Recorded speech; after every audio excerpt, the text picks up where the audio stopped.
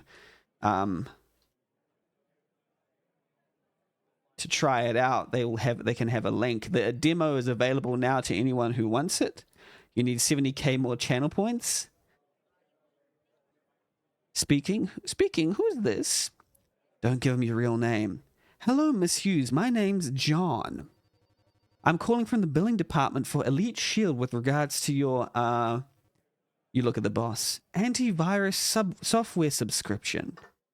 Anti-what now? What is that? Yes, Miss Hughes, you have a subscription with us for some antivirus software that recently expired. We'd like to renew that for you. We used to operate on a subscription model, but now it's just a simple one-off fee of $100, okay? Oh, I honestly didn't even realize they used such a thing. What did you say it was exactly? A virus? I think I have some idea of what you mean. Where are you going with this? I think maybe we should reassure to build their trust.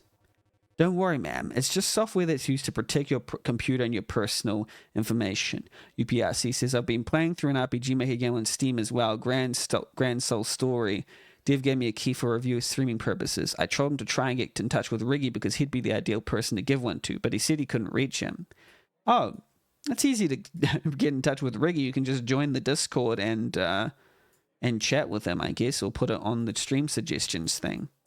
But mind you, if they've already tried it before, and there is the possibility that they've tried it before and they didn't like the interaction that occurred, so that's always something that happens.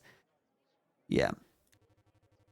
If you renew it with me today, I can take care of it and make sure your sensitive data is not exposed. Would you like me to do this for you today? Oh, okay. Well, yes, I would certainly like my computer to be protected. Although I would have appreciated an explanation. I like to know what I'm buying. Of course, ma'am. Of course. I understand. My grandson was telling me just this weekend to change the password for my phone, I think it was. He said, Grandma, you shouldn't use the same password for everything. Interject. Ah, yes, ma'am. Your grandson clearly cares a lot about making sure you're well protected. We also feel this way, and we don't wish to waste any more of your time. That was, I think, getting to the point and get to the point, I think it was. Maybe I see your point, but I think I should probably talk to my grandson first. He's a real whiz at these kinds of things. We need to act quickly. No, we're trained experts. Ma'am, we're trained experts in cybersecurity and trusted by over 99% of our customers. You're safe with us. But I have no idea who you are. At least I know and trust Jimmy. That's my grandson, you see, Jimmy. Oh, you'd love Jimmy, the nicest boy. He works for himself. And since the weather's so nice down here, he's gone climbing for the day. I was glad he didn't move too far away. It's really wonderful to see him so often. I think a lot of young people neglect their grandparents these days, They don't realize we're still people with meaningful thoughts, feelings, aspirations even. Ma'am, I'm sure your grandson is great, but we have to move quickly on this. Hackers will waste no time getting hold of your personal information. Good old Jimmy. Good old Jimmy, of course. Unfortunately, I've seen this happen so many times to people just like you. Letting the antivirus software expire is like, welcome in, Wrath, welcome in. Yes, classic Jimmy. Not the same Jimmy from Jimmy and the Pulsating Mass, but, could be related. How are you, Rutherford? Good to have you here. Letting the antivirus software expire is like, what is it called? Not having a lock on your front door or driving without insurance. I wonder if, not having a lock on your front door would hit her harder in her daily life, because that would actually be a thing that she'd be worried about. But also driving without insurance is something that she might worry about her kids or others about. Like, oh, my Jimmy drives without insurance. That's bad for him, Or maybe she doesn't trust the government enough to trust insurance providers. Beanie Makes Games, that's a name I haven't heard of in a very long time. Yes, indeed. It's my first time in a while. I'm just going to go with the immediate solution, not having a lock on your front door. The front door is wide open for everyone, and you have no home security, People can just come in and take what they want. UPRC says, when I hear Jimmy and Pulsating Mass, I think of my angry older uncle on my father's side who I haven't seen in like 15 years. He weighed like 500 pounds, big boy. He was named Jimmy. Oh, I see. Interesting correlation to make. Mario says, want no spoilers for DED, but you're so hot, brother. Welcome in, and thank you. And I will say bid you adieu, probably, Mario, but just to avoid spoilers. But also, I'm glad to hear that you're going to play it. And also, Game Changer Finale Part 1. I don't know if you've seen it, but I liked it. Oh no, the dog eats the dog. Welcome in, Pasta. Welcome. How are you? How are you?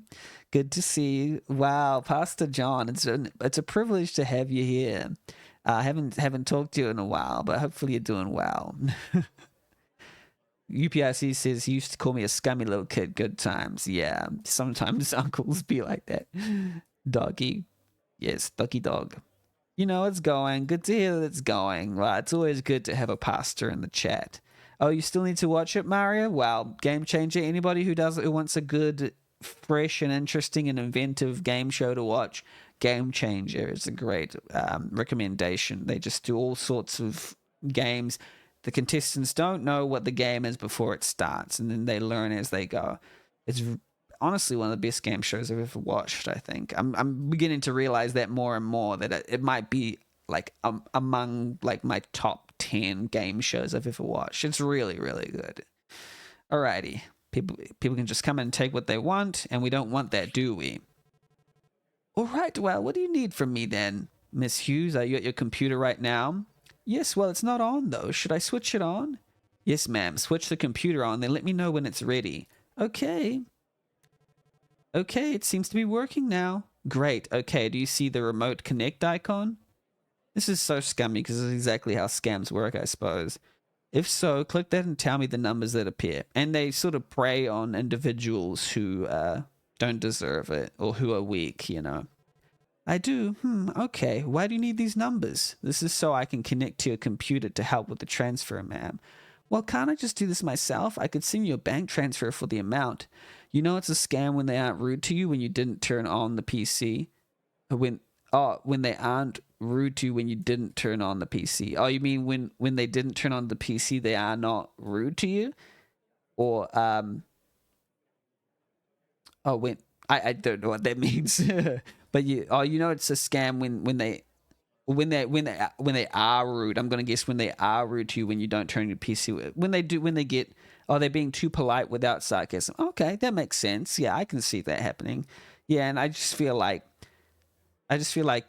the ways to, it's usually like a too good to be true type thing. When someone sells something to you that's almost too good to be true, that's a good sign. It's like, okay, well, you're proactively coming to me to help solve my thing for me without any recourse. What's the catch is the idea.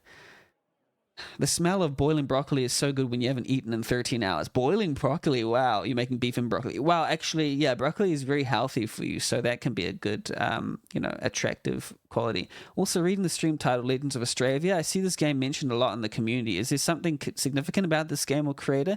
Never heard about it until really recently. Well, I think so. Actually, there is a commonality between these two games. Well, one is that Codapill created Dog Eat Dog Scam to Survive developer, and Jaiden Alemni is the creator of Legends of Astravia. But I believe Fang is involved with both. Fangsoft is involved with both in music or in other things. And Fang is a great friend of mine. I haven't chatted with her in a while, but I very much appreciated her company throughout the years, and creator of Lockhart Indigo, an incredible developer in her own right, and I think she's involved with both of these. So, yeah, but also very involved with the community, both of these games as well. Both Jaiden and Codapill, great friends, and I've been looking forward to these games for a while. So these are the first officially released demos for both of these games, which I'm really excited about. So it's almost their first push for both their games. I think, well, actually, maybe Astravia was released earlier in an earlier form. I can't remember whether it was a public demo or not. It might have been. Pudding Doggo says, I think I saw it last time. The writing in the game is good. Yeah, it was pretty good, but it had a major overhaul. So now I need to do this through a computer so I can relate this payment to the software. Well, frankly, it's starting to all sound too complicated for me. See, the funny thing is Miss Hughes is like, has this idea of like, it's starting to just get a little bit tiring, you know? And that's the factor that's sort of drawing it back. I'm going to open one of these cans because I would like a little sip of something. Okay, then. The numbers are 1559. Okay, thank you. One. I wonder if RPG Maker has like a direct like number input system. That would be quite nice. Okay, now click allow. You are now connected to this person's computer. You have total control to explore their machine. All right, you're in. Now here's the scam. You said we're calling from the antivirus company, Elite Shield, and that a payment of $100 for a subscription renewal is due. Now, it seemed like we're going to transfer $100 from your account for this quote-unquote subscription, but no, we'll disable the display driver at the right time and then transfer $1,000 instead. As soon as we've done that, we immediately wrap up, we're done. Should be easy, but remember, if you screw up too often, they see right through the bullcrap, then you ain't making any cash from these calls. John? Oh, you can drag windows around with the mouse and close them with the X button in the top right corner, but you can only have 2 programs open at the same time. Rothwood keyboard input messes with WASD input for me, so I never got it working. I'm guessing you're saying, yeah. I've never tried it personally, but yeah, I'm guessing for like number input, you could like disable the WASD input for a little while and then do the number input and then enable it again. But I don't know. Doggo says, why can't I just transfer the 1,000 to myself, boss? Yeah. Well, you get fired, I'm guessing. You can have 2 programs open at the same time. Hello, go, make it happen. Yes, I just need to check a few things here. I don't actually know what I'm doing. Open documents. Passwords. Don't be jumping into the passwords yet. We don't know what we're looking for. Okay. Open email. It's all there already. Okay. Cookie Matcha. Are we playing Cookie Matcha? I think it was already on this computer. I do enjoy it sometimes. I see. What are you doing? I don't know. I can't tell from this what each app is. No, don't open that. That's their antivirus software. And it looks like she actually is with the Elite Shield. We're already connected. See, I don't quite know what each of these does. Okay, it's a mash recipe. We begin. I'm not sure what I'm supposed to be doing. Maybe I wasn't paying too much attention. Ask who they bank with. Can I ask you who you currently bank with? Oh, I use Mango. Okay. Oh, you can right-click to see this on the bottom? Interesting. Comment on the background. That's a lovely dog, ma'am. Oh, Fletcher, he's adorable. This has changed from the last time I played, by the way. We've had him for almost 4 years now. Lovely. Oh, this triggers again. Oh, open Mango Bank now. Ms. Hughes, can you type in your Mango Bank password? Yes, of course. One moment. You know what? I can't remember what it was. You don't remember it all? I opened the account afterward, moved. It just remembers who I am, you know? Right, look around. Old people usually write this stuff down somewhere. Well, I've already seen it. Passwords. Nice, we got what we need. The bank was Sinisa1190. I could have typed that in myself. We're in, but there's one thing we gotta do. We need to disable the display driver and make this look less obvious. Maybe check the begin button. Display settings. Oh, look here. Disable display driver. Okay, once we do this, the screen's going to go blank on their side. Move quickly before she starts getting suspicious. Are we ready? Yes. Oh, there's something wrong with my screen. Hang on. Don't worry, man. Perfectly normal. It's all part of the process. And then, how do you transfer? How do you transfer? Close window? System settings. No, how do you transfer? I'm trying to... How do you transfer? Comment on the... No. How do you transfer? Open Mango Bank again? Oh, there you go. You have to do it again. Payments. Transfer money. Okay, 1,000.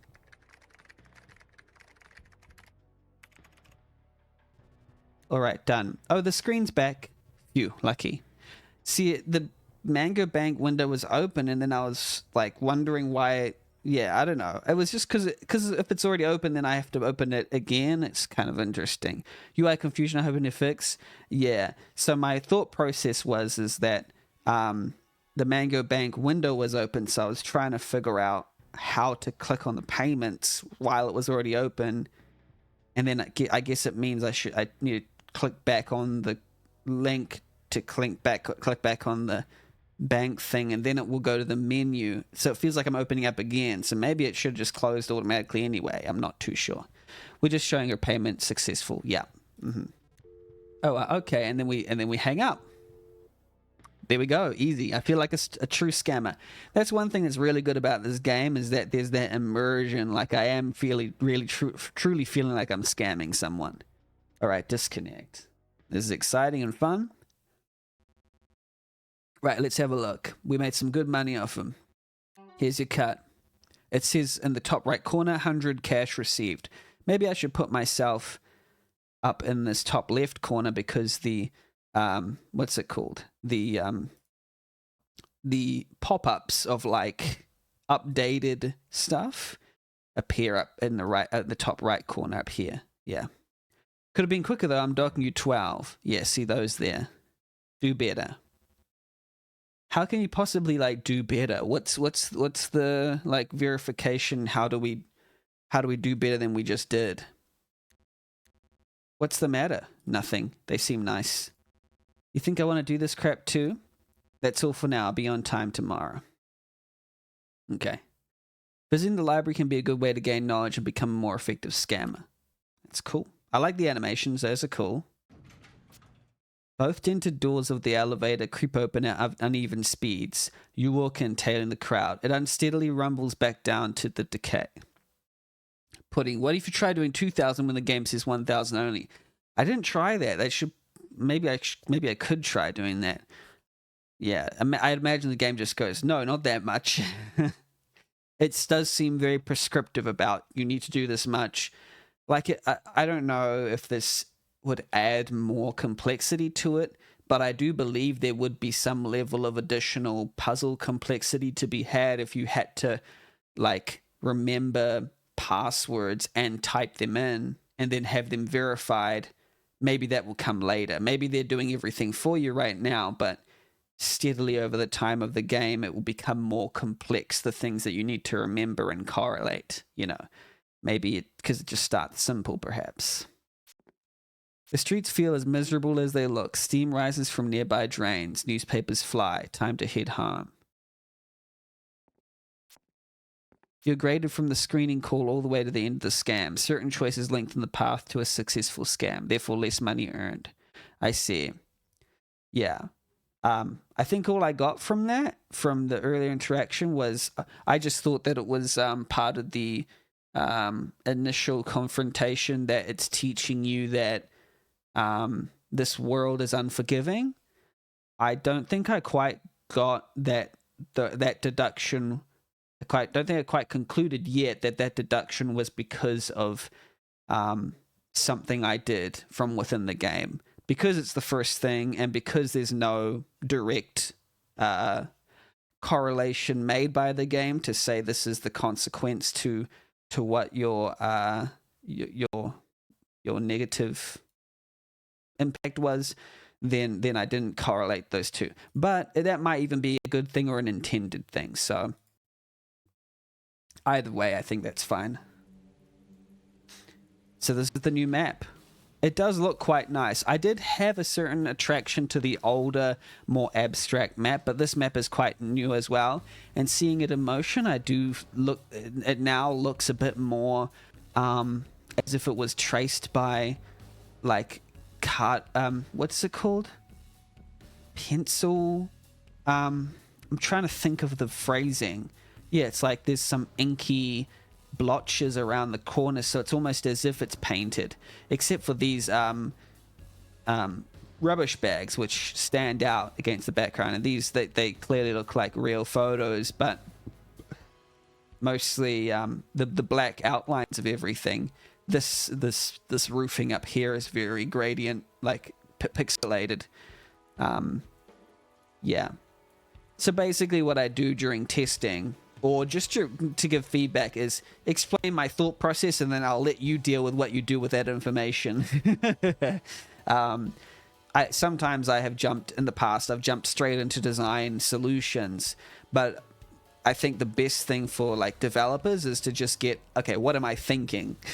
you can see what I'm thinking at any point in time, and then you can just choose what to do with it, whatever you like.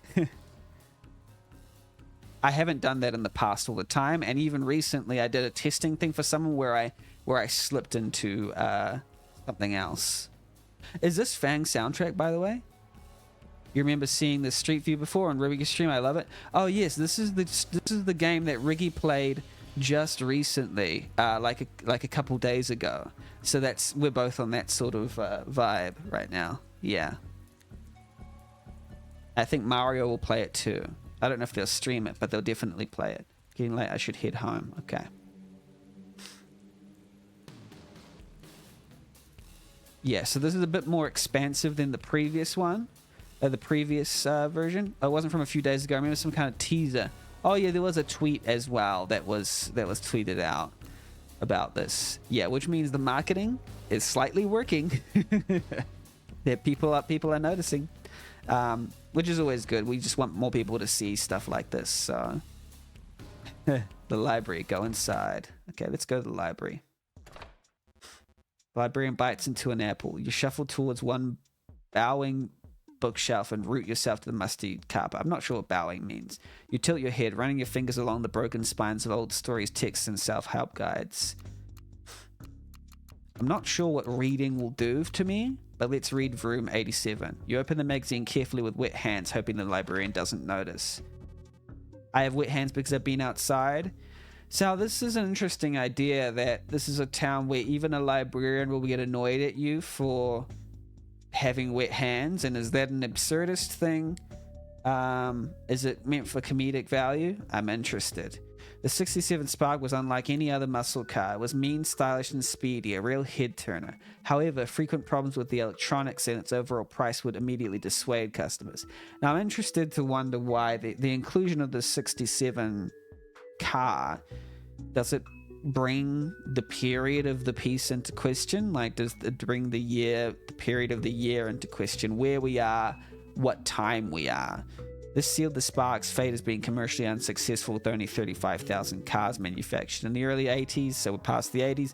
The immensely popular VX909 and Ava B3 cars became known for their high-performance six-cylinder engines. Well, I guess of course we're beyond the 80s because there's internet, unless it's some kind of anachronistic reality. And which other car used that very same engine? That's right, the 67 Spark. You finish this particular section of the magazine before setting back onto the pile. Okay. I wonder if there's any cost to reading any of these, or whether it's just read anything. Time to cruise, as in you have to go, Rutherwood, or just time to cruise in the car. Missing mother. You skim the first chapter carefully with wet hands, hoping the librarian doesn't notice. In the car. Let's cruise in that car. I will say that in games with interactive fiction, I do like when the game sort of notices whether I'm doing something for the first time. Like, because it said you skim stuff, like you skim the book with wet hands, hoping the librarian doesn't notice. Maybe that can happen the first time you interact with a book, and then you have a conditional that says every second time you interact with the book, it's not going to say that. It's just going to say you look at the book. Only because something as specific as that, it's very noticeable if it's done twice. I've noticed this in quite a few games. I even noticed it earlier in the game where it said something very specific twice. So I think and especially in games like this, it does matter if it's going to be said twice like that. If you have different, either you have different descriptions or you have a conditional that's different the second time or something like that. I don't know. Wasn't like her to not call. She always called. Michaela. What it does is it makes me feel like my playthrough is special rather than a copy-paste event. My color tells me she's been gone for years, but I still find it hard to believe her. It's the guilt I can't take. I miss so many of her calls and I never return them. Since that day, I've kept my color near. I've held her tight. But Mum deserved that closeness. Mum deserved the same. No, Mum deserved better. You finish the first chapter and slot the book back on the shelf.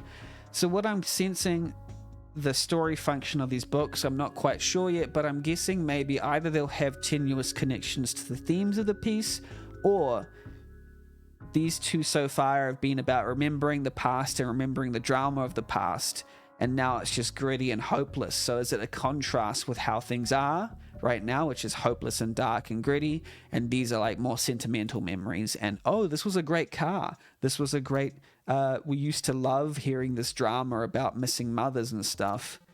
The Z issue. You open the book carefully with wet hands, hoping the librarian... The Z issue. Across the globe, there has been an increasing trend of patients addressing issues with sleep deprivation and sleep deficiency. Well, maybe that one will directly relate to me if my character ends up having sleep problems later on. Which, me, Benny, the streamer, has had sleep deprivation issues in the past. Even just like a week and a half ago, I spent all night not having any sleep, and then I went into the next morning. I spent the whole week trying to deal with like less than usual sleep. Like I probably had maybe about 10 hours of sleep in like 4 days time. It was very, very unhealthy. But yeah, not a stranger to sleep deficiency and sleep deprivation. I'm good now though. Vona's citizens show a frightening statistic. Oh, so this is about the present day citizens of Vona. It's interesting. So I do like that this word Vona is like highlighted, because it's showing how important it is. On average, almost 2/3 of adults in the city sleep less than 7 hours per night. Well, let me just say, it doesn't seem that far from I don't know how much hours per night codapill gets, but 7 to me is like a luxury. I'm usually 6 on a good day. I get 6 hours per night on a good day.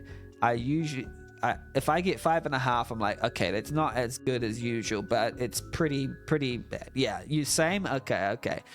There was this thing that a politician said on TV recently, where he said, not recently, it was about 10 years ago, but it affected my thinking, where he said, life's too short to sleep long. I don't want to die in my sleep, or something like that. And that really affected me when I was younger, because I was like, I want to be like this cool politician. Turns out I'm sort of on the opposite side of his beliefs now, but back in the day I was a little bit more conservative. It was a conservative politician that said this, and it always sort of struck with me. It still has this thing in my mind where it's like needled in my mind, life's too short to sleep long, but I don't know, it's a very hard thing to get out of. Let's just not ignore the fact that sleep issues exist, and that some people have issues sleeping for other reasons that aren't to do with, mindsets. It can be medical, it can be all sorts of different reasons. So I won't shrug that off. Very few people are able to nap or recharge. There are strong links between sleep quality, a healthy lifestyle, and the economy. This is true. This is also very true. The reason why I don't sleep as much, well, I have energy drinks, but I have biological issues about my metabolism and my tiredness, that I drink energy drinks that causes me to lack sleep. But also I have a computer in front of me, and I would wager that if I did not have a computer or a phone, I would have a better sleep schedule. So let's just say that.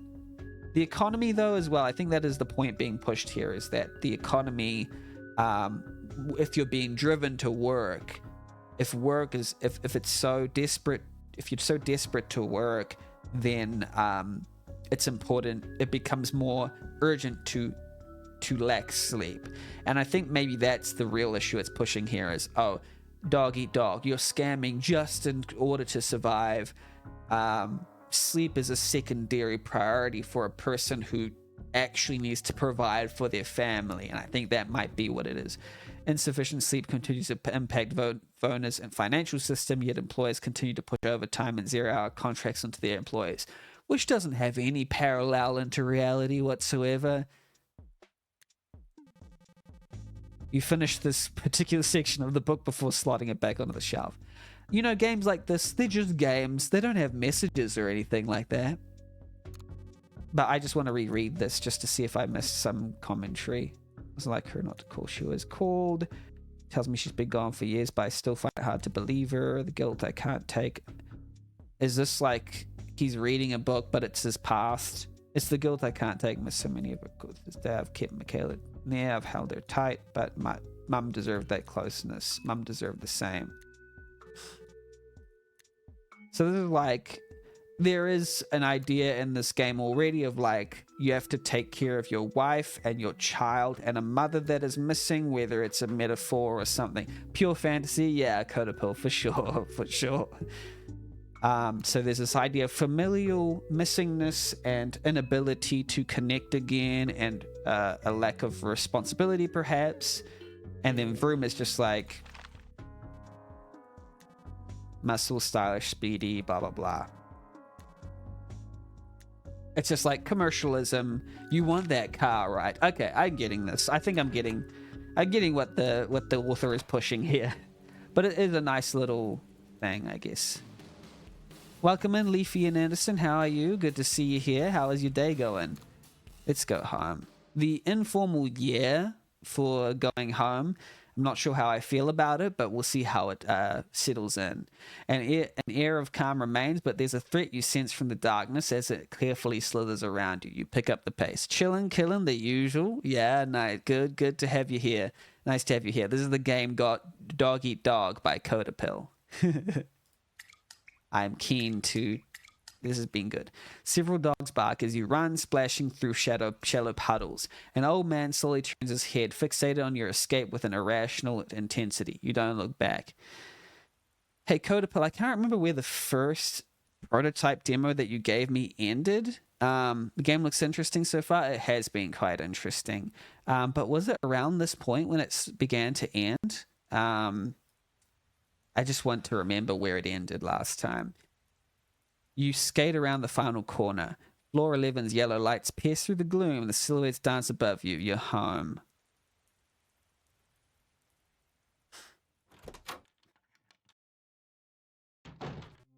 I'm home. I see that. Parent-in-law. You're soaked to the dang skin.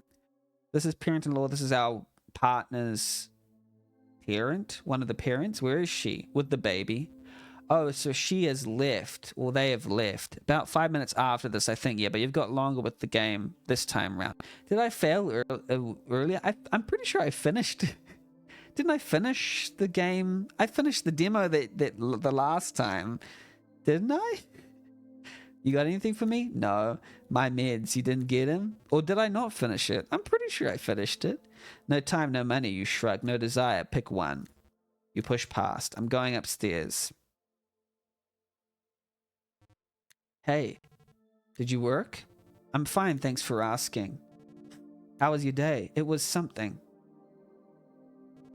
Spouse, I'm really glad you're home. You lightly touch her skin through the holes in her top. The baby sleeps peacefully. You exhale. Me too. Okay. All right.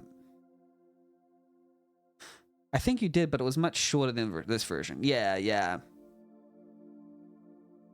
And this version already, I can feel it's already been updated in the moments leading up to this. So, like these, I don't think these cutscenes existed as they do now. They've been updated, pretty much everything from visuals to sound to all that sort of stuff. Yeah, Wednesday.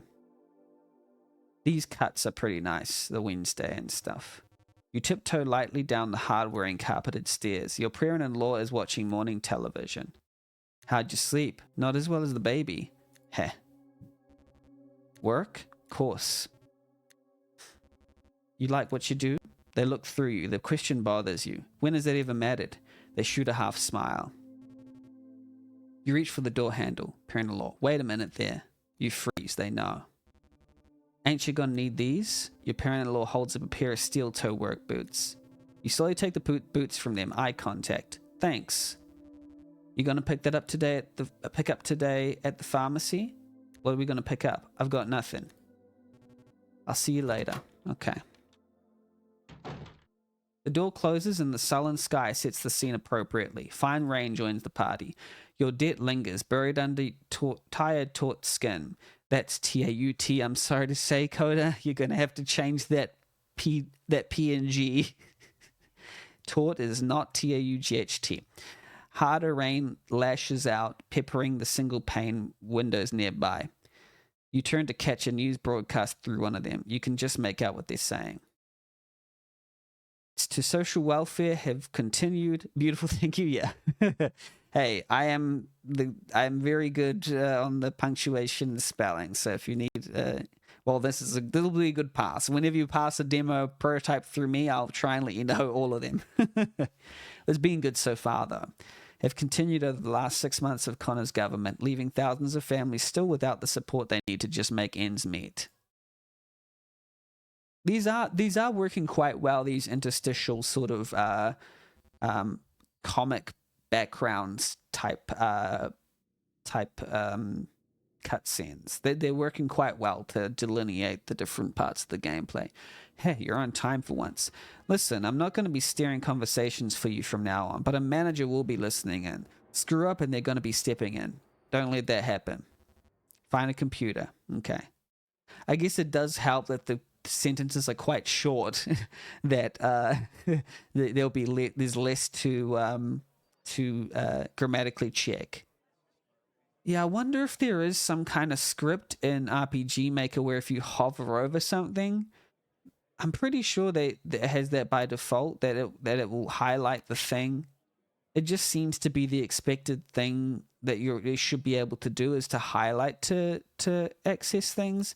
Yeah, because it does seem a little less nice to have to click on it to examine. But hey, you get used to it. Yeah, Gimmer would be a good one to check for that. It'll be a great Gimmer. I'm pretty sure it'll be good for anybody to have that sort of idea. Dial. So this is date of birth. Welcome in, Kiki. Welcome. How are you? How are you? I'm playing Coda's game, Dog Eat Dog, Scam to Survive. How's your day been? Hopefully it's been good. This is a game about becoming a scammer in order to survive in a brutal capitalist economy. I can go check that out on the link right there.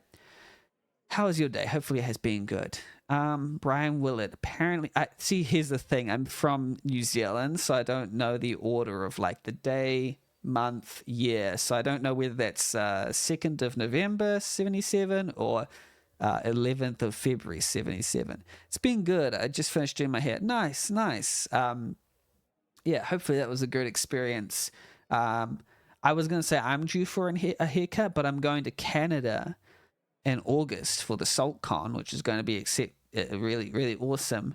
But I have to take less haircuts because I'm doing like a hardcore savings plan, because I have not been saving very well for this trip, and I really do need to save every last dollar. So I'm like, okay, my hair can afford to look a little scruffy until that time, and then I'll just take one haircut right before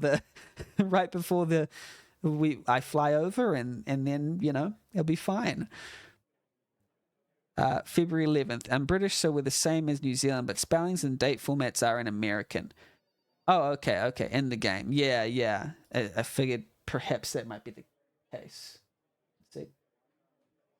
Marital status divorce, ex-partner Andrea, children 2, crane crew supervisor, location Norland Bay, interest cars, lo-fi football. Lo-fi what? Lo-fi television? Lo-fi music? Dial. Let's dial. It's just more common that way. Yeah. I did rainbow braids for Pride. I always do my own hair to save some cash. Oh, yeah. Nice. That's cool that you can do your own hair then. I just do the haircut thing, but the haircuts, to get a good haircut here, it can start to get expensive. I mean, I could get a regular sort of haircut, but I do like to get a good one because my hair goes all over the place and it's hard to tame. So there's only a couple of haircut places that I trust to make it look even reasonably good. But I haven't gone adventurous with my hair yet. It would be nice to try one day. But yeah, that's cool to hear. Hello? Hi, Mr. Willett. Speaking.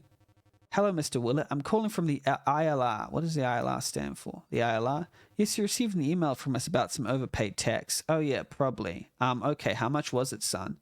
Exactly 180, sir.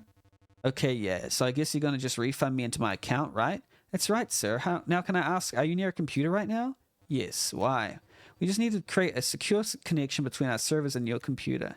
What do you mean? Why'd you got to do it that way? Well, explain their new regulations or inform them we're trialing a new payment system. I just got to check to see whether trialing has 2 L's or is it just 1 L? Trialing. I think it might be 2 L. Wait. 2 L's? 1 L? Is a good argument for it to be 2 L's instead of just 1. But yeah. New regulations, trialing a new payment system. Tell them it's a more efficient way of processing payments. So this guy, I guess he seems a little bit more tech savvy than the older woman who was from earlier. So, more efficient doesn't sound like it will convince him. New regulations sounds like he's not the type of guy who wants regulations. So trialing a new payment system might seem a bit more appealing to him. Since he seems more open to new experiences. And American English, interesting. Yeah, no, I don't know whether it's whether trialing is 2 L's in American or British English. I just Googled it quickly, but I don't quite know. It might be trialing with 2 L's for both. Also, hi, Coda didn't say it when it came in. Yes, Coda is here, the great developer Coda. Our company is trialing a new payment system, sir. You're good at psychoanalyzing the people you call. To be honest, with this type of game, I keep forgetting like the small things about a person, but it's sort of trying to remember those ideas because I guess I've been conditioned into it by Colludio games. This is what they basically thrive off, is by making a psychological assessment of a person and then choosing the option that you most want to do. But also,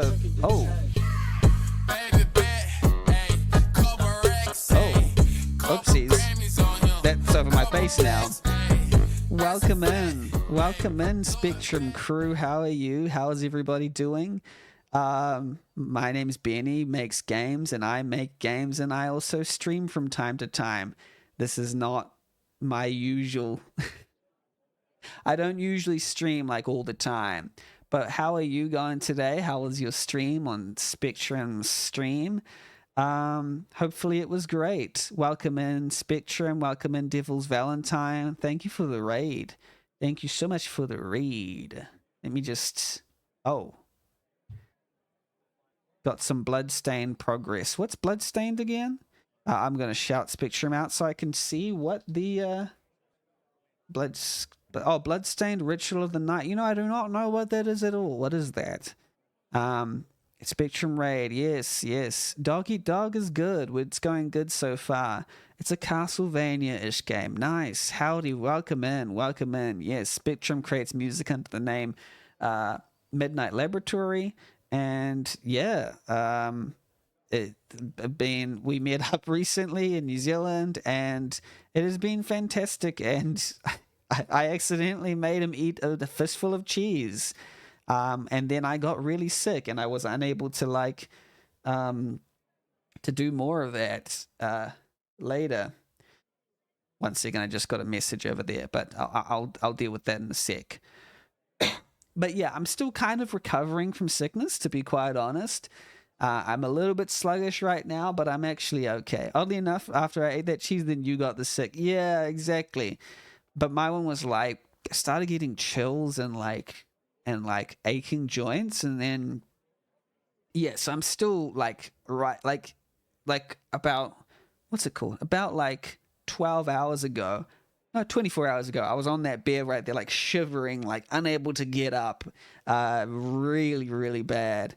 I still feel it today, but because there was nothing that I could do tonight, I was like, well, I really want to play Codapill and Jaiden's games, so I was like, hey, let's play it for a little bit. So I just felt to do that, and I'm really happy just playing these games. Still a little bit weak, still a little bit sick, but I'm the type of person when you're a little bit sick, I get a little bit stir crazy when I'm like in bed when I'm sick, because I start thinking and tossing and turning and my brain goes everywhere. When I'm like sitting upright and doing something, my mental health is better. Otherwise, if I'm lying down and tossing and turning, then I kind of get a little bit loopy, to be honest. So I prefer to, I'm looking after myself. I'm enjoying myself. I do have water. I have my energy drinks as usual, but I also have my water, so I'll hydrate with my water. Oh no, I hope it's not anything serious. Yeah, I think it's just maybe I ate something that was wrong, or it was just an infection. I think maybe I got it from someone. But I have booked the doctor's, and the doctor's next appointment was available on Tuesday. So yeah. So I've booked an appointment with the doctor. Maybe it was not enough cheese. Yeah, it might have been just like I was lacking the cheese required, because I was going to go the next morning, go buy some cheese, because to explain to those who weren't there at the Zelda fundraiser, I was going to spend 12 hours making a Zelda mashup album, and one of the rewards was for every $10 donated, I would eat a fistful of grated cheese. And that reward kind of came out of left field, out of nowhere. I don't even know where that came from. Someone said eating a fistful of cheese or something. And I was like, what if that was a redeem? That would be quite funny, right? And of course, myself, a person who likes to just juxtapose the absurd with the serious in ways that are uncomfortable, decided that would be a great reward for the Zelda fundraiser for the National Children's Alliance, a very wholesome fundraising company about providing therapy to children. But anyway, glad to have you here, Spectrum, and the whole crew. If you need to relax, then please do so. Obviously, after streaming, a lot of the energy has been depleted, so just relax. And if you need to quit out of here, then do so. But if you would like to stay and watch an interesting video game about scamming in order to survive, that created by the very wonderful Codapill, who is right here, then please do so. Def will be snacking and relaxing. Nice. This is on your wish list? Nice. The demo has recently been released, so if you want to check that demo out, then have a quick go. I still plan to here and there pepper some streams with finishing Link to the Past. So I do want to finish Link to the Past on stream. It's just it won't be a super regular stream. It might be maybe one stream here and there. You try to catch those two. Nice. Very likely it'll probably be straight after you've finished streaming yourself, like about this time. So yeah, alrighty. We require the added security of instead being connected to the user's computer during the refund process. I'm also very aware that this, due to daylight savings, this is quite late for Americans. The daylight savings, how it currently is working at the moment, is that there is a big difference between New Zealand and America and EST. It kind of, at this particular time of the year, it wreaks havoc on the people who want to navigate between New Zealand and EST. Unless you're talking about early hours, then that's fine, because hey, it's actually quite useful for those who your winter, our summer is closer. Exactly. Right. Guess that makes sense. Mr. Willett, is your computer on? Not yet, no. Could you switch it on, please? Well, that depends. I've got no idea who you are. I mean, you claim to be from the ILR. Do you even know where I live? Of course, sir. You're in... I don't remember at all, but I think it was Norwin Bay. Our records show you're in Norwin Bay. So the game is testing... So I define a game as a set of testing interesting skills in interesting ways. That's almost my complete definition of what a game is. And like, it also includes stories and stuff and all this sort of stuff. I have a weird and interesting and wide and varied view of what games are. But the skill that they're testing here is memory, but also recognition of what is the most important thing. So you were back there on the earlier screen going, okay, the location is Norwin Bay. And I think maybe it might have been good earlier during that scene to somehow indicate that you should have been memorizing that part of the screen. But I think I got the idea that you were supposed to memorize that part of the screen, but I didn't know you were going to point out very specific parts of it. But hey, it seems good, so should I update these records, Mr. Willett? No, still here. Great. So, Mr. Willett, is your computer on? Yeah, just firing up now. Hold your horses. No problem. They seem quite, lackadaisical. Is it lackadaisical or lackadaisical? I think it's lackadaisical. I used to think it was lackadaisical. But right, it's on. How do you want to do this? Log into my bank, that it? No, sir, just wait a moment. I just need you to find the remote connect feature on your computer. Right, and this is the only way we can do this refund? So Mr. Willett seems quite suspicious. Yes, sir. It'll be quick. Not sure I fully trust you. Mr. Willett, you can either reassure them or ask them or be confrontational. Be reassuring at first. Don't worry, you'll be able to see what I'm doing on your computer. I'm a trained professional and my main concern is getting you your tax rebate. All right, so do you need these here numbers? Correct. The numbers are 3278. Okay.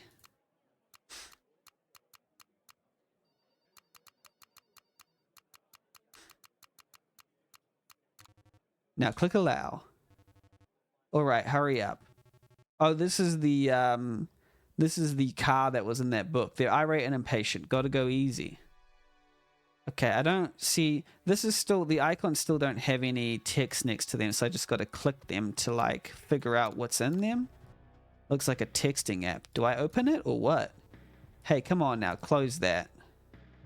Is next weekend good for you? Not sure yet. Might have the kids. Okay, understood. When you last have them, a couple months back. Okay. See, I don't know whether there was a timer.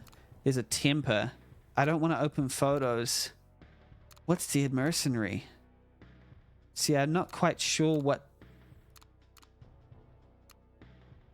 Not quite... Oh, that's right. So that's the thing up here as well. It does look like a hamburger menu, but it might be fun to have like a different icon up there.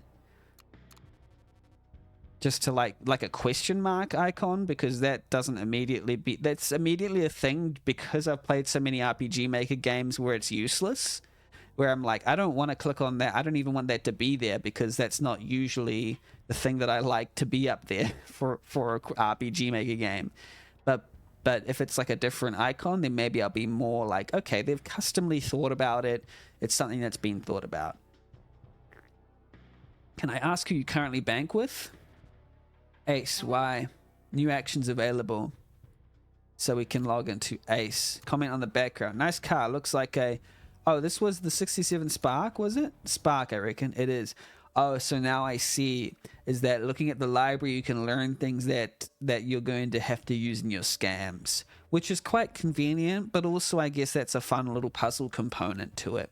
It's like convenient that the only books that I'd look at are the things that would refer to what will be in the scam to survive things.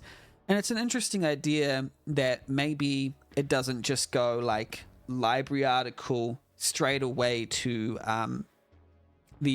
straight away to the scam that's relevant.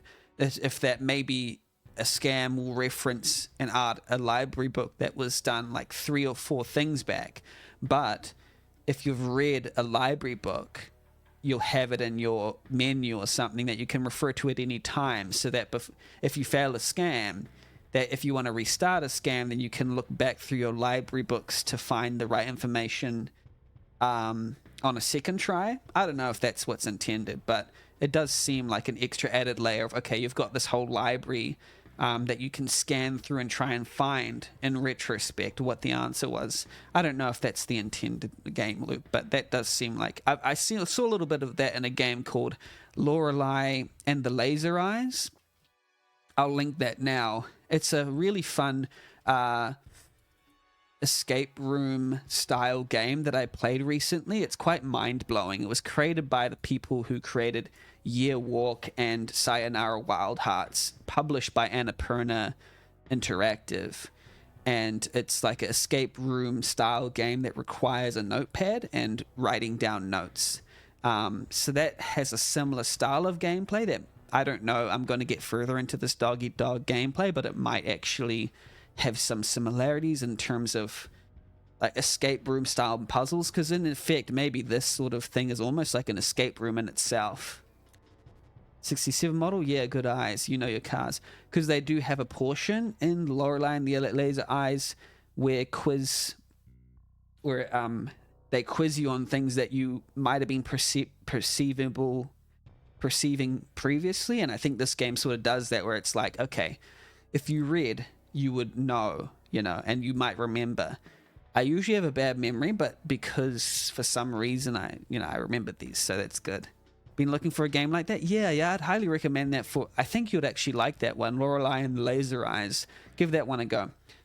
I will say there are a couple things in that game that there's some unforgivable design decisions. I've been chatting about this with my friend who played this game, Lorelei and the Laser Eyes, is that it doesn't have a back button, and for things about puzzles, you can't input numbers straight away. So it's like, say you keep cycling 1, 2, 3, 4, 5, 6, but then if you go past the number that you're going for, then you can't go backwards. You have to keep going forwards. And the idea that they did this was for accessibility purposes, so that you can, it might not have even been accessibility purposes, but the idea of the artistic holding of a controller, and you can do it on using one hand, but I can't see how you wouldn't be able to do using one hand with two buttons.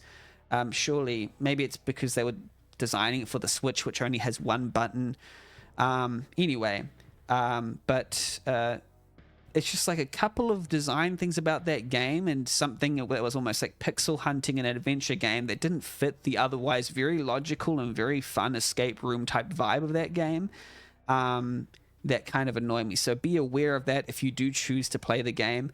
But if you can get past a couple of niggly things, it is a game unlike any other I've ever played. It is very unique. It is extremely good. The only sorts of parallels I can make might be like Outer Wilds. I know people haven't. I can't remember. I think there might have been someone who couldn't. I can't remember if you could play Outer Wilds or not, because I think I remember someone who couldn't play Outer Wilds because of motion sickness, which was kind of sad. But it is like a 3D, a non-linear puzzle game that has gates to it and to get to further places, and I quite like that. And the gates are knowledge in your head, so it's sort of similar to that. Not as elegantly designed as Outer Wilds, but it might not have been yourself. It might have been someone else. But yeah, that was something that I really enjoyed. The scam, it's essentially escape rooms. Nice. UPSC says, oh yeah, B plus B time. Beef and broccoli finish and cracking open a cold beer. That sounds really full and nice, UPSC.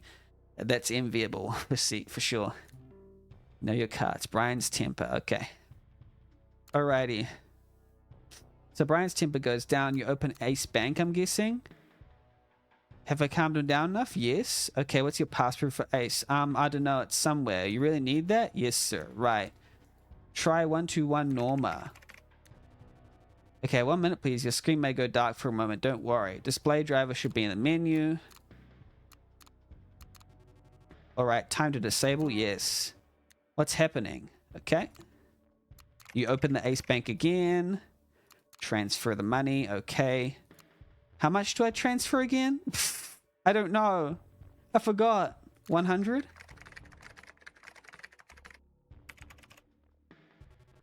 Alright, done. Have a good day. Whatever you want? Nice. Yeah, I forgot how much. After all that, I got access, and I don't know how much money. Can be 0, can be max. I don't know how much money I was supposed to transfer. Oh, goodness. Done. Let's see. $100. Are you screwing with me? Oh, wow. Here's your cut. Oh, no.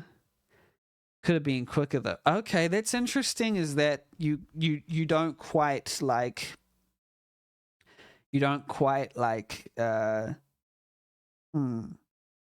I can't remember if I got told how much money to get from them and what the consequences will be. And also he says could have been quicker. As a user, I would suspect maybe that's due to because they have a timer that I can't see, but I'm not absolutely sure about that. But yeah, watching this makes me think that you're just the man to make operating system simulator 2K24. Oh, what's that? Is that a game that you're currently suggesting? Or is that a game that already exists, but they don't have the 2K24 version of it? Could have been quicker though. I'm docking you a buck. Maybe waste less time if you want to make better cash.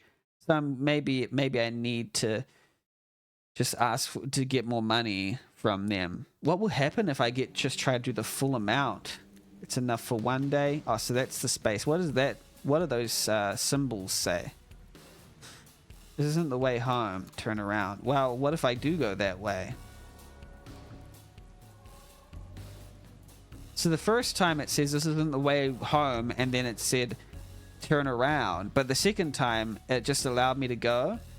So what does that mean? Not right now. Like I would have thought that there would be a little bit of consistency around whether I should have a menu or not. But okay. Interesting. I don't quite know what that means. Like I'm not supposed to be here? Okay, now it just allows me. The store. Okay, we'll go inside the store. I remember there was something about we needed some meds. Hey, I need medication for parent-in-law. I have a prescription. It's for your parent-in-law. Yes, I have it right here. That'll be $70. This will be enough for 2 days. That's it. Afraid so. We're low on just about everything. Anything else? I need... So it still shows medication for parent-in-law, but what happen if I bought it again? Surely my character wouldn't buy it again. And I usually think, okay, give the options that would make sense for my character to do. But so have you been over to the library yet? Even if you don't really like reading, it's a good place to kill time and shelter from the rain, hey? Need anything else? So I would sort of expect like that to go away once I bought it, or for there to be some sort of visual indication of how much medication I currently have. And then if I talk to her again, I would expect maybe either something else or, something more repeatable. I know I say something else, but something that you can repeat and it doesn't sound like they're repeating the same thing. Like maybe the second time round they say, okay, that's annoying. You can go now or something. It normally grays out. Bug. Oh, okay, it's a bug. Yeah. Not right now. Okay, cool. Hopefully that's a reproducible bug. Those are the annoying ones when you can't reproduce it. The library. Let's go to the library. And I'm guessing, being out here. It's funny, I kind of wonder what is timed and what isn't. Oh yeah, no problem, lol. Thanks for finding it. Yeah. Finding bugs is always a good thing. It's better than not finding them. The librarian bites into an apple. You shuffle towards one bowing bookshelf and root yourself to the musty carpet. You tilt your heads. Now, you see, I've already been to the library, so I'm not quite sure whether I want to see the full description every time I go to the library, to be honest. Bona Times, News Archive. You pick up the old newspaper. Connor defeats Thomas. Okay. Voters sent a crystal clear message on Friday that they're ready for a new leader. Oh, so this is like a political... It says 13, so we are in the year 13. I didn't quite... Oh, wait, no, sorry. Might be a article from the past. I didn't quite catch, or I didn't quite remember what year we are currently in, so it'll be good to know. I've probably been told before, and I just don't remember it. Voters sent a crystal clear message on Friday that they're ready for a new leader in the state of Vona. Other candidates on the ballot weren't even close to challenging what has been a very comfortable victory for David Connor and his party. Is it Cohen-in-E-R or the one on here, N-N-O-R? David Connor. Following his victory, he addressed the crowd. The people of Vona have spoken. They need hope. They deserve change, and they want it today. We will deliver. We have a lot of work to do. In a polished concession speech, Garrett Thomas pledged the computer clocks and other things you've seen showed to 2014. Oh, okay. That's cool to know. Garrett Thomas. And that is supposed to be the unconventional Spelling of Garrett, I'm guessing, with 1 R and 1 T. I think I usually see it with 2 R's and 2 T's. To revive the custom of a peaceful transition of power. And unconventional spellings of names are absolutely fine. You finish this particular section of the newspaper before setting it back on the pile. Thrifty Kitchen, food and drink. You open the magazine carefully with wet hands, hoping the librarian doesn't notice. Beans are filling and packed with nutrients. They also don't break the bank due to the rising price of meat. So when was Thrifty Kitchen number 9 published? Consumers are choosing protein alternatives such as beans, lentils, and oats. Rice and noodles are also more affordable carbohydrates when it comes to bulking out dishes. Also, gather any herbs and spices you can. They'll endure for a respectable length of time. Cheap food does not have to be so bland. Oh, that's true. True. It's true, but I guess it's also indicative of where we're going. The dead winter. You open the book carefully with wet hands. Always wet, always careful. We sat on 2 separate floor cushions near each other. Light from the fireplace danced across her face. I tried to catch her stare. What do you mean gone? I asked, confused. She slowly lifted her head, a pained smile. Wake up, Sam, wake up. Her words bounced off the walls. Hey, Leaf, what's up, what's up? The fire raged from the draft. Papers flew across the hardwood, a tarnished floor that furniture once covered. One day I would understand. You finished this particular section of the book before slotting it back onto the shelf. Okay. Nice, nice. So it is interesting. I wonder if can RPG Maker games have custom curses? It's interesting to think about. Because it would be nice. Our clients are going to ask for meat alternative. Maybe they will, Doggo. You're right. They'll ask what can replace meat. They can. It might be nice to have a cursor, a specialized cursor, because that'll be fun. It is nice to have. It is it's fine enough to have this regular cursor, but it might be fun to have a cursor inside the game. Go home. Yeah, I don't know what other games with cursors usually have. I'm pretty sure they have custom cursors, don't they? End of demo. If you have a moment, please complete the feedback form via the title screen. Thank you for playing. Codapill. Excellent. Scam to survive. That's awesome. I don't know if I should fill out a feedback form since... Well, I'll just open it just in case because it might be fun. I'll put my feedback. Thanks for playing demo, Benny. I appreciate your real-time thoughts. Lots for me to address.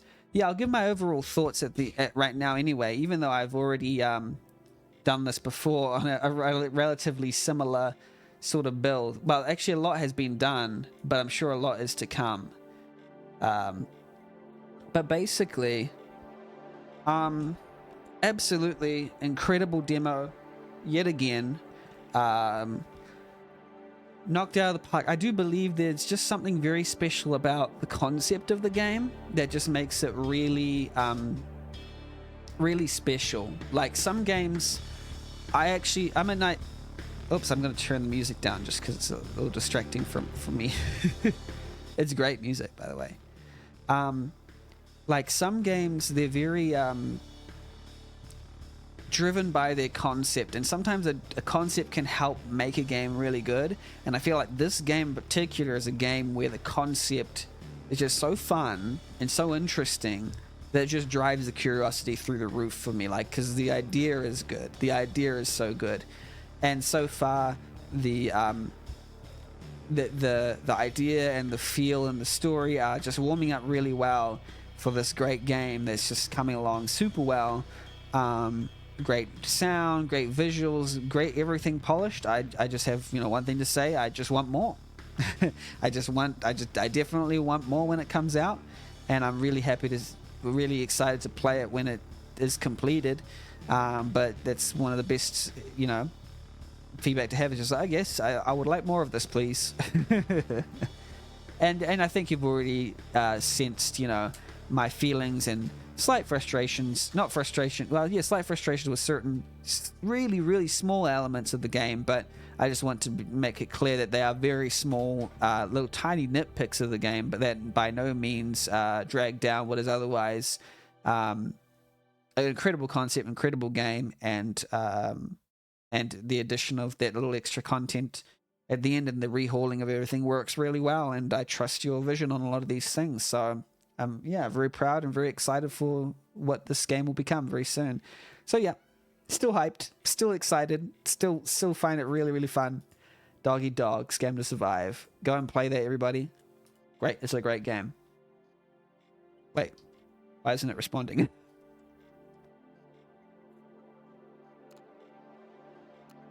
Oh, there we go. The clunky bits you experienced were my other feedback pieces too. So you know where the new org needs to be. That's pretty good when like the feedback is quite consistent across the board, so you know for sure that, okay, this is something that people are having a little bit of trouble with. So you kind of know exactly what people feel. That's the best kind of testing, in my opinion, is when, like, you know, people say how they feel, you know, about something as they're doing it. And you're like, okay, that's where the pain points are. Alrighty. Well, let's get into it. Really is very fortunate to get that kind of feedback. Yeah. But I just want to say overall, super, super cool. Really, really excited. It's awesome. Yeah, it's an awesome game.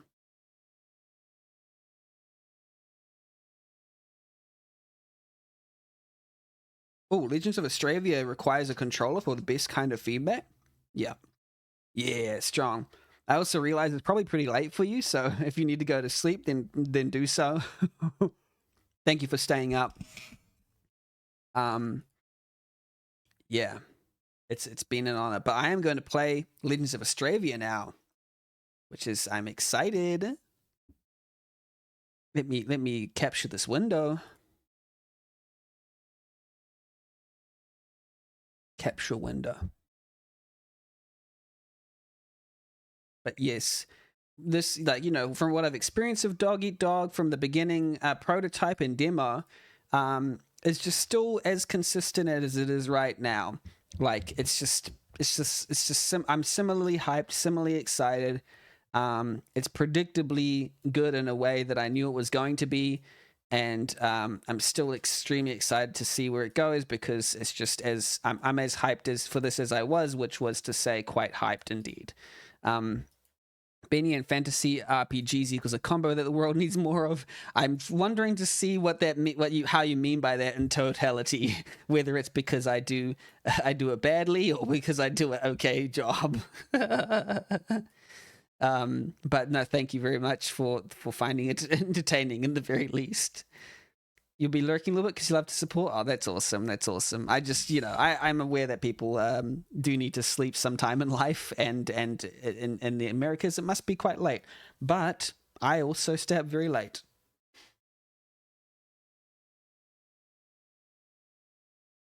Okay, so let's do controller feedback. Yeah, this is the rare, you know, RPG Maker game that is designed around controller usage. I am excited. I also probably need to turn this down. And is it true that Fang did soundtracks for both of these games? Now, I just like watching you play RPGs because you have good insight. Oh, I'm so glad to hear that. Thank you so much for saying that. And I love RPGs, by the way. Battle speed, I remember this. I think I'll go with like default. Battle list speed, default. No, let's go with the default was slow. So let's go why is okay, this is my first thing. Sorry, Jaiden. Why is default not default? Do I have settings stored on my computer from the previous demo that I don't know about? Because I don't remember slowing it down. Or maybe I did. I don't know. What I'm going to do is I do like a fast battle speed, so I'm going to go to default here. I'm going to go to default here. Do I have any load? See, I don't have any load saves, so let's go new game. This is Legends of Astravia by Jaiden and crew. There was no preventing this. There was no preventing this. I repeat the words to myself, hoping they may ring true. I do not know if they ever will. Oh, yep. I love this pixelated style. The pixelated style is sort of contrasted with the high definition nature of the UI, but the UI is so pretty that I'm not sure if I care. So yeah. It's funny, you see the pop-ups of who's playing. Sorry, I don't know how to get rid of the pop-ups. Confirm. So I'm sorry if I'm breaching people's privacy by showing who's playing a game. I don't know how to get rid of that. ... Move around. Okay, so it's designed to be moving around with the analog. Whoa, whoa, whoa. This feels good. I want a run button though, please. Is there a run button? Oh, please let there be a run button. No, please let there be a run button. Because this sort of using something like controllers, I don't know why. I just picked this up, but I just felt like, please let there be a run button. That was my first thought. And I was like, I want to be able to jump over this. It just feels so nice. It does look a little weird, these edges, like here. I don't know why. These corners, it does look a little weird. That's just my opinion of those corners. I love these, like, buttons. Is there a little white border on the top of that button? I don't think that should be there. Oh, nice opening. Getting Mac and Blue vibes from the tiles. Yes, and I'd say in a good way. I do, because Mac and Blue do have these nice chunky graphics. And this is very reminiscent of that. But it does feel at least slightly different, especially with this character that's walking around. It's quite nice. But I do want a run button. That's an interesting usage of shadow. I don't know quite sure how I feel about it. Is this person chained to the air? How are they chained to the air? Now that hovering and getting close and seeing that's a real nice touch. In my reverie, I dream of green pastures and healthy crops. War is forgotten, food is abundant, and the air is rich with gaiety. I'm pretty sure you can disable those in Steam settings, but there may be a way to exclude them in OBS. Ah, I see. Welcome in, Ish. Oh, wait, I think maybe you might have been watching earlier, but yeah, I think what I can do, I might try that now. I might try just going offline, sign out of friends and chat. And yeah, so if I sign out of friends and chat, then I just won't see. Cool. Thank you for pointing that out, Eat Chef. Yeah, good to have you here. And yet, when I wake, I see a world shrouded in darkness, the death of nature, the wrath of man, a fate of my own making. But there was no preventing this. There is no preventing this. Am I right, gentle one? So I'm not quite sure if this is like an explicit confirmation of whether I believe that I'm right in what they just said, because I was half paying attention. But I'm the type of person who doesn't really like doing the silent version in choices matter type games, so I'm just going to say it. I'm a furious coward. No, you ain't. I have failed the land, I have failed him. Or maybe you are. We don't know. I don't know who you are. I am crestfallen, and so the mantle passes on to you. What mantle are you passing on to me? Accept this fate, pure one. Did they say pure one? I didn't actually read that properly. For the future of Astravia, which I'm guessing is the land we're in. So they just jumped out of bed or they fell out of bed? I can't tell. Oliver. That temple in the swamp. I need to go back. Really crisp. Oh, that's nice. Really crisp looking. Silver times 50. Last few entries in your journal that you left down on the table. Read them. Why is there a gap on the top? Entry 1. Weather cloudy, cool, feeling unsure. Hey, I like all those emojis. Very nice. Lena suggests I keep a journal since amnesia can sometimes affect new memories too, so I guess I'll start writing some entries. This is a very scratchy font. I'm not sure if it's my favorite font, to be honest. It's been a couple of days since I woke up. It's very hard to read. Morden Forest. The Hammerfelds have been really hospitable, giving me a chance to see. Because the spacing between the fonts, the letters is screwing with me. Sleep and recover after my encounter with those strange knights. Beldrick insists on teaching me how to use a sword, but Lena won't have any of that till my wounds have healed more. It's nice here. I enjoy helping tend to the goats and learning more of the village's history, but I hope I'll be well enough to sit on my own soon, to see more of the world and learn more about my past. Okay, so we're going to learn about our past. Weather, sunny, warm, feeling hopeful. So they journal with their feelings too. So much happened today, I don't know where to begin. I suppose the most important is Bertrude the goat. With the supplies I gathered and Lena's medicinal skills, we were able to get her to eat again. To get Bertrude to eat again? Okay, so they were curing the goat. But when I was getting the last ingredient in the farm north of here, I met someone, another mystician like me. His name was Azel. He had long hair, wore decorated robes, and seemed well kept. It was surprising to meet someone like that in Morden. He was traveling through the area and checked on me after I passed out, probably a little lightheaded from the heat. Blah, blah, blah. The topic of Anatas came up. It's a city far east from here where most of the mysticians reside. Azel came from there. I think I should travel there. So traveling to the east. Serena saying she wants to travel east of Valaka soon. I also want to know more of Azel's story. We went through Morden Swamp, the Knight's Cave, Serena. Think of the rest of the pages seem to bleed through. Okay. And it's gone, but we have it in our memories. Nope, that's for saving. We have it in our items. No, we have bandages. Oh yeah, we have it here. And we can just read it whenever we want. Okay. Oh, that's I would prefer if I went to key items and I went to press A to confirm journal entry and I read this and then I go back. I would prefer it to go back to the key items screen after that, because I want to be able to go, nope, that's not the journal entry. No, that's not the journal entry, and sort of, you know, go back and forth between them. That's my opinion anyway. Alrighty. Only cobwebs and dust in here. Either that or be in a separate menu, like a quest log one or something. Yeah, it's possible. Yeah, that's also possible. Yeah, I like that idea as well. But I don't hate the idea of having it in the key items either. Oh, these are mech and blue tiles? I see. Is this fully 100% mech and blue, or is this slightly different?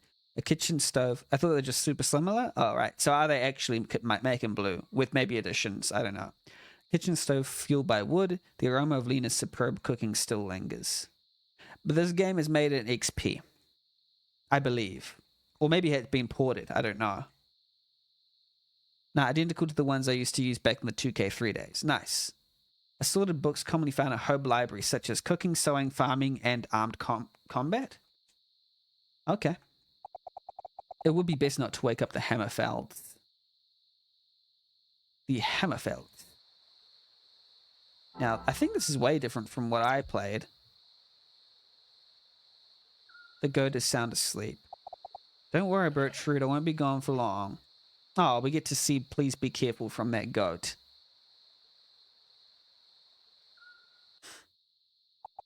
You're up late. Need anything? Yeah, sure. Bottled milk. Bottle of water. What did bottled milk do? Recovers 25% plus 100 LE. I don't know what LE is. Applies strong status. Don't know what strong status does. 20% LE is life energy. Back in the day, Mech and Blue really was to chipsets as Yen flies to plugins now. Yeah, in a way. Definitely. Now, I do have a thing where I would prefer if LE was always LE or life energy, but never sort of splitting between the two. That's just my personal preference. Just so you don't have to read both the types. I've got some worn out gloves not fit to sell in the basement. Feel free to take them if that'll help you. Would be kind to take things from Jan and their wife without paying. Okay, so let's go to basement. In some worlds, you could take whatever you want from whomever and just accept the moral deficit. Not in Astravia, though. Why? Why can't I? Is it just because it's a game? Kitchen stove fueled by wood.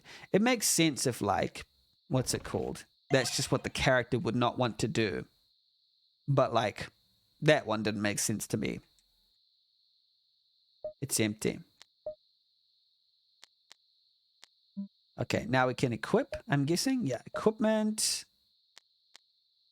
Let's see how... Oh, this is a really nice and elegant equipment screen. I like this. This is very well done. Like you can immediately see, you know, all that. Yeah, it's very, very, very nice. I like this one. And it's got a nice little character there. That's really nice.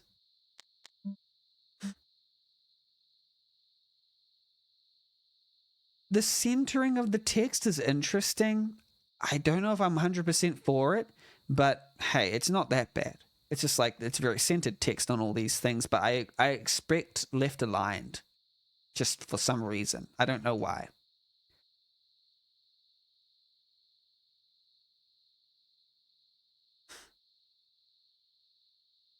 Okay, can I save? Memories. Okay. I don't mind it. I think it's all down to personal preference. Yeah. Yeah, I think it's different people's expectations. And my personal expectation was I didn't expect it. When I look at it, I'm like, it looks kind of like Microsoft Word, especially with some of the, like, you can't help it whenever there's a prince in there. But now isn't time to share a kiss with a scope. I don't know. There's something interesting about it. Maybe it's, yeah, it's hard to say. Maybe it's the placement of the window or something for me. But everyone will have a different opinion of it. But it's good that to get different expectations, because if someone like UPSC doesn't mind it, then that's, you know, then maybe it's just depending on the personal preference of a person. I always like to say these kinds of things out loud though, just in case, and it's good to get feedback from the chat about whether or not these things work for them as well. Mordant Swamp. I think that I had treasure chest pop-ups like that in a cancelled game, and it was either centered or the windows were just wide enough to show all the text. Yeah, I think it's when you do centered with multi-line. I think that's when it becomes noticeable. When, like, pop-ups are okay, but then it's when it becomes centered with multi-line that it becomes a little bit more noticeable, because there's gaps on either side of the lines that are not completely filling the box, and that to me just feels a little bit weird. Oh, you see here though, it's not centrally aligned. It's aligned left. Lines or spaces. So, like, for example, if this window had multiple lines and the top line was smaller than the bottom line, then you'd get a lot of space in the top line, if that makes sense. Yeah, so it's just when you have multiple lines that the center alignment starts to become a little bit weird looking for me. But it's not anything to, like, throw my controller over anything. It's just minor things. And it's just when I'm picking up these mushrooms here, they're left aligned, so it's a little bit of a... I'm being nitpicky. But it's still very wonderful. I'm really liking this area as well. I like the little exclamation marks that pop up when you go closer to the thing. I think the glowing is a little bit obvious for the mushrooms. I gotta say that it's glowing a little bit too much for my tastes, but I am liking that there is the diagonal movement, and also I don't know if it looks this way, but how it feels to play. It feels really good to walk around in this. And I think actually that was one of the main things in the original demo that I had trouble with, was the collisions system when moving around. But here it's like pretty much seamless, and I think that's one of the main things that they figured out was the seamless movement. Just incredible. I am finding it a bit weird how many mushrooms I'm picking up right now, but hey, that's not too bad. But like, incredible, like, exploration, really just beautiful to walk around. And if your game is really beautiful to feel, has a beautiful feel when you're walking around like this, that's sometimes, you know, enough to give it that extra little bit, you know. So I am really finite collisions and interacting with PCs really wonky with some diagonal movement and pixel perfect movement plugins. Yeah, it was in the original prototype and demo of this that I was given. It was wonky, but this one is not wonky. It's very good. This is one of the best diagonal movement or pixel perfect movement implementations in the RPG Maker engine I've seen. Which, I mean, they can get very very weird. So this is a really nice, this just feels really nice. The tuning of everything. Maybe I should try to recount some of the techniques Baldric taught me. Yeah, we'll review training. Better safe than sorry. Get over this thing and attack, since it certainly isn't going to wait for me. Down, then confirm. Okay, down. Oh, it's using this style. Okay, so this is the thing, is that it's real time. This is sort of real time combat in that the turn, I can't remember what this is called, where it's like the turn order comes at you in real time. I don't know. It's not fully turn based. I'll have to play more, but okay, I'll have a focus here. Committed to this action now. Baldric did say even with limited time, I really shouldn't rush. Oh, right. So even if you have limited time, you shouldn't rush. Hate the name of this game, though, only because Astravia makes me think of stevia in my head. They're just an artificial sweetener. I mean, yeah, that's fair. I do like the name of the game, but I can see how it reminds you of stevia. But yeah. And it's funny once you become, like, you know, attached to the name of, like, a property and the land that it's in, and that's ingrained into it, so... Some things like this can never be extricated. Baldric did say even with limited time, I really shouldn't rush. Hastily making a poor choice will cost me more than what carefully deciding what to do. It's a good thing to convey to the player in the tutorial. Though there's always at least some time to collect my thoughts, really. Pause. Oh, good. Wow, that's really nice. It's actually really funny how, like... a lack of something like this can, inclusion of something like this can really affect your game.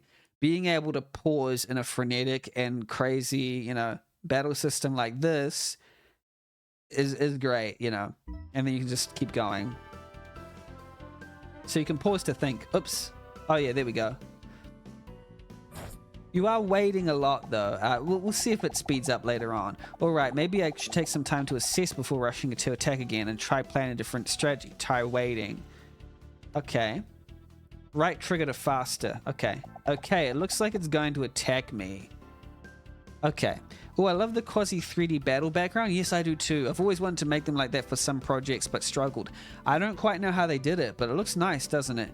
These bushes on the side look a little funny, but actually this looks really good, doesn't it? It looks sort of like low poly, but like really like nostalgic, and then these shadows, and it's really good looking, and I like how they got the choose command and prepare. Just really polished visuals.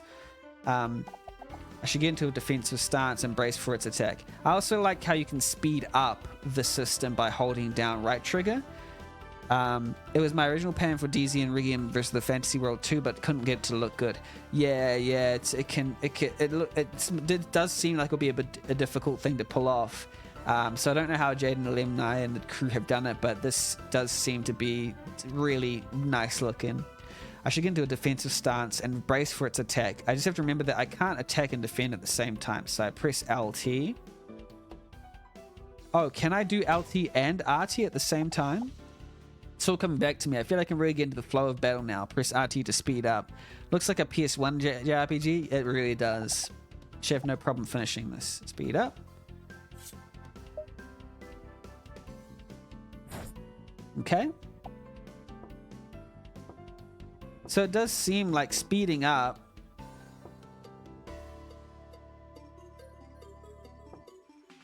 Oh, okay. So you can speed up, but it only does the action when you let go. Okay. I think I get it. I think I get it. I'm not quite sure, like, why I can't just defend every single time and attack in between, or whether it's doing anything. I'm not too sure. I'll have to recheck that when I do my battles. There weren't monsters last time I was here. It's a good thing I brought supplies from the village I can use. Nice. Open menu. Yeah. Oh shoot, that reminds me I need to do dev work. I need to work on a meatball themed dungeon. Oh nice. Time to sprite some inflatable swimming pools. That's really cool. That's a really good idea. And some great hairstyles. Yes, after the stream I think I'll do some game dev as well. I did a little bit of game dev, but I haven't, due to these streams that I've been having recently, I haven't had too much time. And the sickness that I've had. Okay, let's just attack. Let's see if the attacking just works a charm. Attack. And can I defend right away? Sure, I can, right? Did that defend? Did that defend?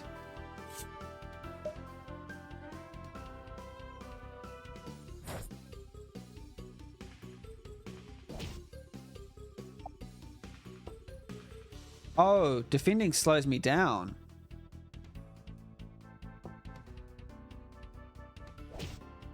Yeah, see, I'm not sure if that's defending. I'm not quite sure about that. Is that defending?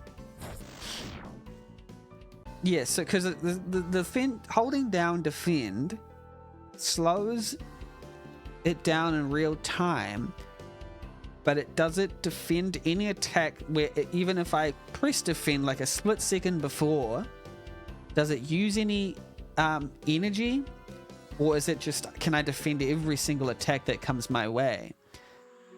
I'm a little confused about that part. I don't think that part was, communicated very well during the tutorial. There's a good question to ask. What's a good question? Essence. I remember reading about these in a book I found at the village. Oh, what does essence do? Wind essence. Essence can be managed via the main menu. It is shared among all allies. Oh, okay. So this is automated. I didn't press anything. It just went into the menu and did that, which is actually quite fun. I like that. When essence is harnessed, you'll gain access to skills or effects. Okay, so this is...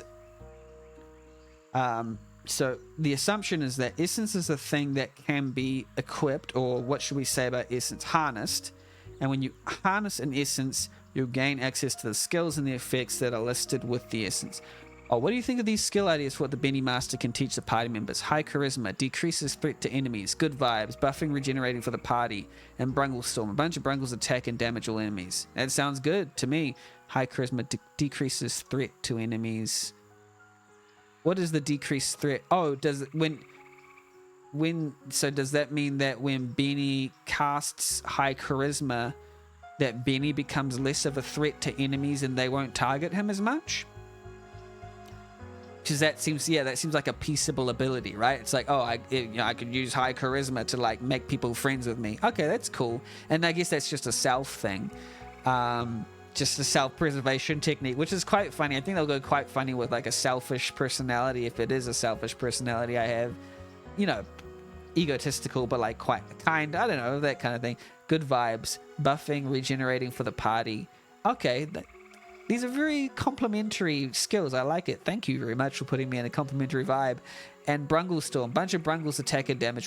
I mean, having Brungle as the iconic sort of like sprite in there is a nice addition to the flavor. And I'm always a big fan of attack all. I'd almost have attack all in every battle, because balancing between attack all and attack single is such a fun strategy trade-off to always have. I don't see any reason for it not to be included. Attack all is always a good spell to have. If the overall damage it does is higher than single, but lower if there's only one enemy, it's always a good trade-off. Always a good trade-off. So yeah, had to include Brungle, especially with the Brungle racing. There are multiple. Yeah, I mean, Brungle is a surprise hit. I knew Brungle. I wanted Brungle to be a hit, but I didn't think there'd be this big of a hit. We would be referencing it like over a year later. And I'm very happy that I have a character that has persevered throughout the ages, perhaps even more than my titular Cashmere Cat avatar. I think the battles so far are pretty simple. I don't see too much difficulty in them. So if I just defend here, then I'll be fine. Because the only trade-off is what's the point of like not defending until the last minute for every single action that an enemy does? Because I can just do that, right?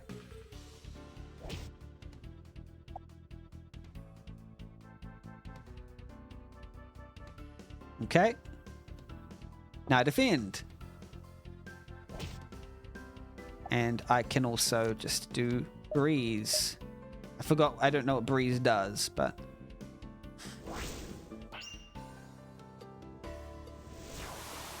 Okay, that's pretty strong. Okay.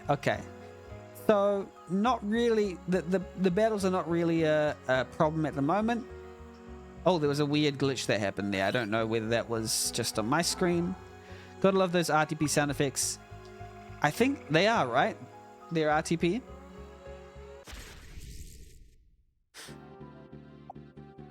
They're so iconic and nostalgic. Indeed. Okay, let's just attack them. Let's just do basic attack and see how far that gets us. Gonna defend. No need to use items yet. Basic attack and defend.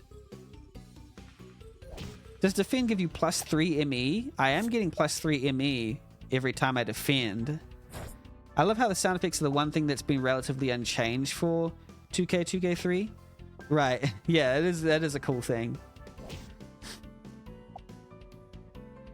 Oops. There we go. And what's Unleash? Oh, that Unleash went to 100% when I finished the battle. I don't know if that was just because the battle finished and it got set to 100. I'm getting mushrooms. Let's see. What do the mushrooms do? Oh, they recover 25 life energy, LE, and ME. Can't be used in battle. Okay. Well, then I should be using those mushrooms. Yeah, it's been relatively easy so far. Oh, this is like roguelike style game. They only move when you move.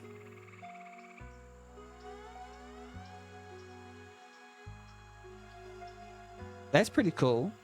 It is weird to have that in a game where it's pixel perfect. I usually expect roguelike style movement in a game that is the grid based. Lufia does that too. Oh, even with no grid. Block. And see what stops me from blocking every single attack. I'm a little bit. I find that just a teensy bit strange. I wonder if this is a conjure sharp blades of wind. Oh, that was fast? Okay. I see. So you kind of wait until they attack. See if they attack faster than you. Okay, that was a bit of overkill, I think, maybe. I'm going to wait, see if they attack, and then I defended it. And then I'm going to do my...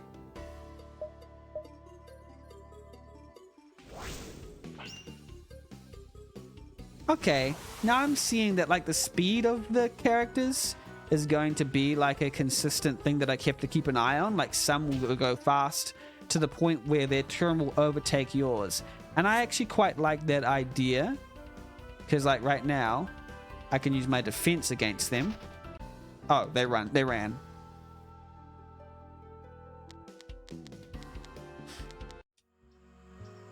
There's a lot of empty windows in that late screen, so maybe they'll be filled up later on. Cowards. Yeah. I wonder what kind of win trade-off I have from them fleeing. Like, do I just lose loot or XP?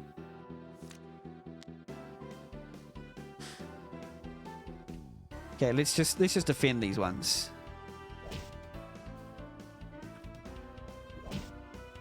Okay. Oh, they have shared initiative. Nice. Let's just attack normally. It's cool when the enemies of the same type have shared initiative. That's cool. And we'll defend them both.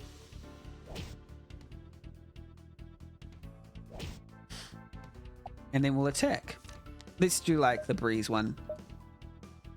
Oh crap. They've sped up. Well ahead. Yeah, this is really, it's really nice and intuitive. There will be new levels of strategy that will be improved as things go on. They'll be increased as things go on, I'm guessing. Because it's just the beginning of the game. But it's just the defense thing that doesn't make sense to me. That's the only thing. I'm not too sure about why I wouldn't defend every single attack that comes my way. And maybe that's the intended point, but I don't see a valuable skill test in that. That's just my personal opinion about the matter. Oh, we have Strike Essence. Okay, so let's try and see what happens when we have multiple essences. Okay, so there's 4 slots that you can have for essence, I'm guessing, for all characters. And you can have, yeah, for different characters. The wind and the strike one, wind, direct the wind with great might. Max 4, max 2. Oh, so is that the amount of essences that you can stack? So you sort of like customize the essences that you have, and it just enables abilities that hit a single target many times. Okay, that's what strike does. Magic that inflicts Ventus element damage. Now here's the thing about element types. I've got to be honest, I'm not always a big fan of element types that are very ephemeral in nature, that you can't bring some sort of parallel to the real world. Like Ventus. What is Ventus even? Maybe, well, I mean, now that I'm thinking about it, it's wind. So vent is like, it's like a ventilation, wind damage. So maybe that's what it is. But I will be honest, I don't think of wind when I think Ventus. Actually, wind. So it's like the same, it's just a different language maybe. But I'm English and I'm ignorant, so I don't usually carry that parallel. This dual strike strikes a single target twice. I got bored of looking at that, so let's just go somewhere else. Plant poison. Cool. So like, I like this system where it like pops up these exclamation points when you get near them. It is a little bit reductive because of how... Never mind. That's nice. See, like I didn't know there was an apple there until I went there, and then it gave me an apple. So there is a nice sense of just like exploring and seeing if there's items at the ends of things, and that will be where the system of like the exclamation point comes into play. It is still a little bit obvious, the exclamation point, but hey, it's not that bad. I just stick with the traditional ones myself. Fire, water, includes ice as well. Lightning, wind, earth, holy, unholy, sometimes gravity. Gravity is an interesting one I haven't thought about. That is a funny one. That is one that I haven't really come across that often. Okay. Yeah, these UI elements are real cool. I like them.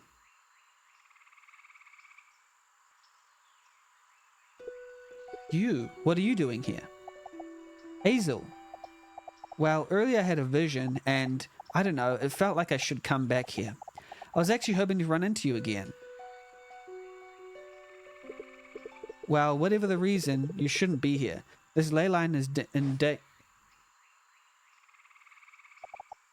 What is it?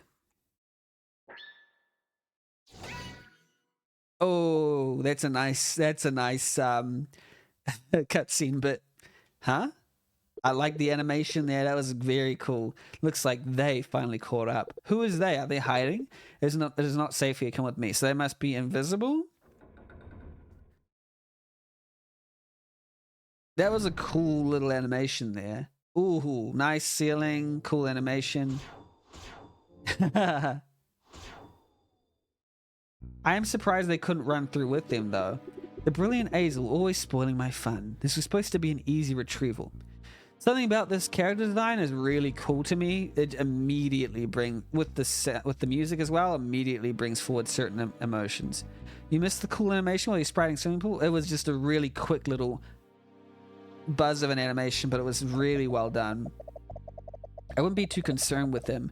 I doubt that he has the patience to deal with that one's amnesia for long. The animation included like a custom sprite with several like frames where it was like teetering on the spot on one leg, and then a particle came from the corner and hit the shield, and the shield quickly went like this and deflected the particle, and it was like customly animated. It was really nice.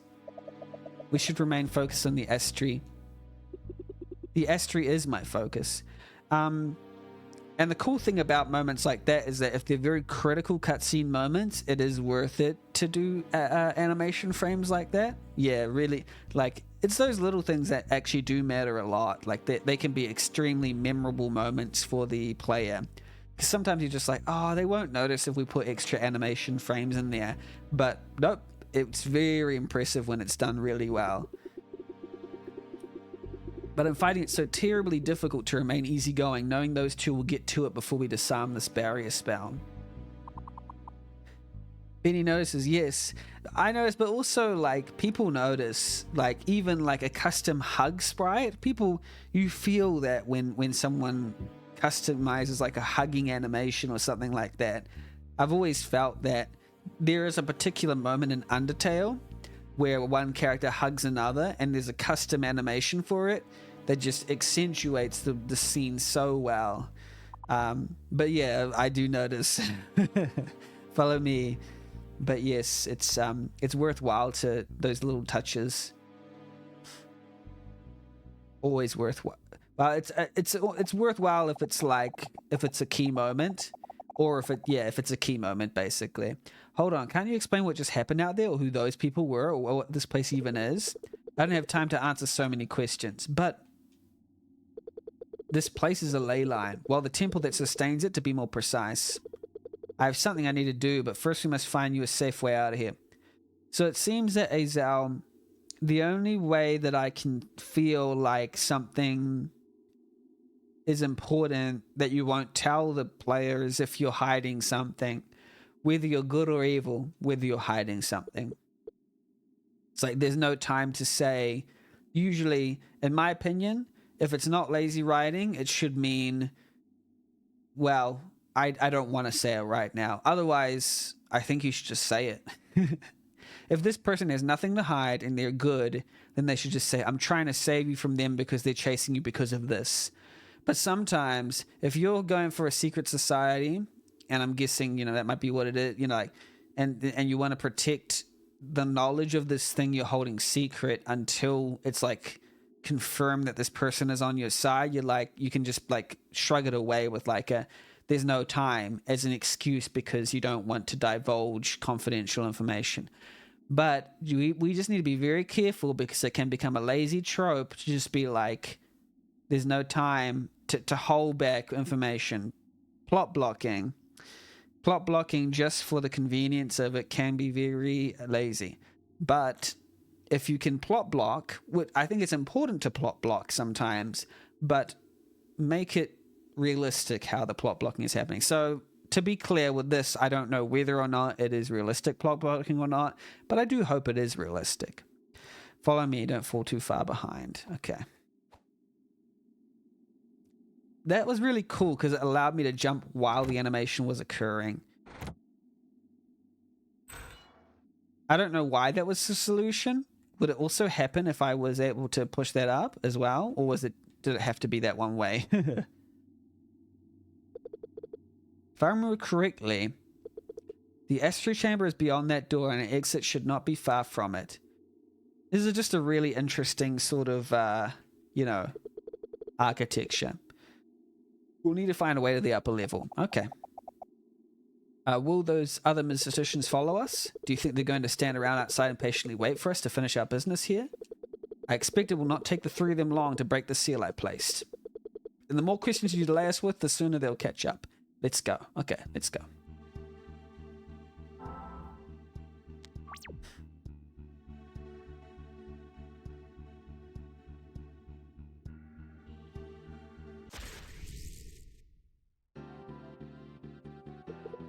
Have you...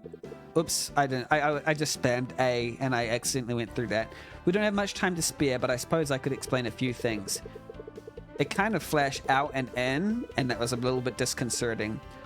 With nothing but that dull sword and such a poor variety of essence, I'm sure your typical battle strategy is something like attack, wait, defend over and over. Why is wait not in quotes if you're going to put attack and defend in quotes? Did I get that right? But yeah, that is basically my strategy, yeah. Well, now you have me. I think it's, well, common now you have me, but I don't know. And I won't let you waste my time with such trivialities. Let me take the lead. Oh, you can switch. This is like some of those fighting games where you switch between players.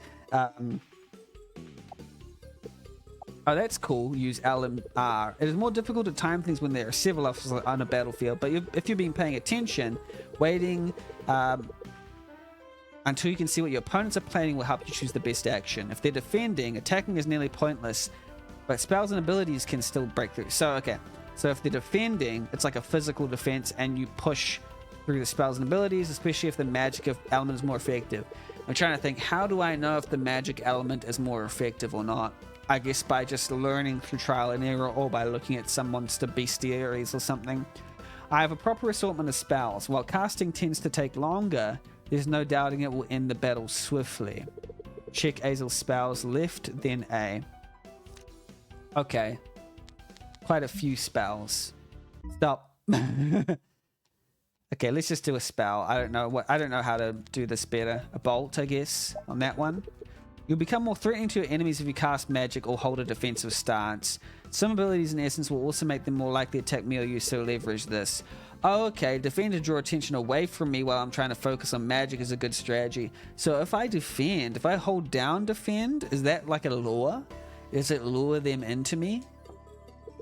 That's the idea. So how do I know if they're lured into me? Because they still attacked them. But how do I know if their attention is on me? There's no physical way to see whether their attention is on me. So I mean, I would prefer if there was a way to know whether I posed a greater threat to them just because I was defending, you know. Also, I do feel the pressure. I should have thought about what spell I used right there, but I didn't.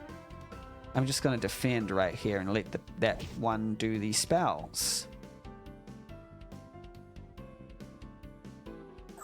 I don't know if that's a good tactic or not.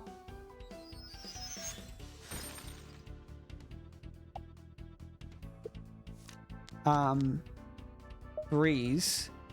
Because I don't know what they're like. I don't know what their proclivities are. I don't know what will hurt them and what won't, because I haven't been paying attention. Nice portrait sprite.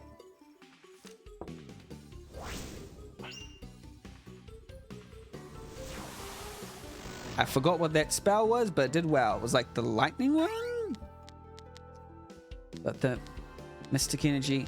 to be honest, yet again, I'll prefer if it's always ME and LE instead of mystic energy and life energy, because we'll always see it in battle as the protraction. We never see like hit points and mana points spelled out in full, do we? So I don't see a reason to have them spelled out any further. Oh, okay, so that didn't work before. Oh no. That was a bug. I went behind the square. Oh, okay. So you don't use A on it. Oh, no. Aww. Whoopsie. I bugged it out. I'm sorry, Jaiden. Hopefully you can see this bug report or this, this video, this clip to try and reproduce what happened. But yes, I came across a bug. I can't move. We'll have to load our previous memory.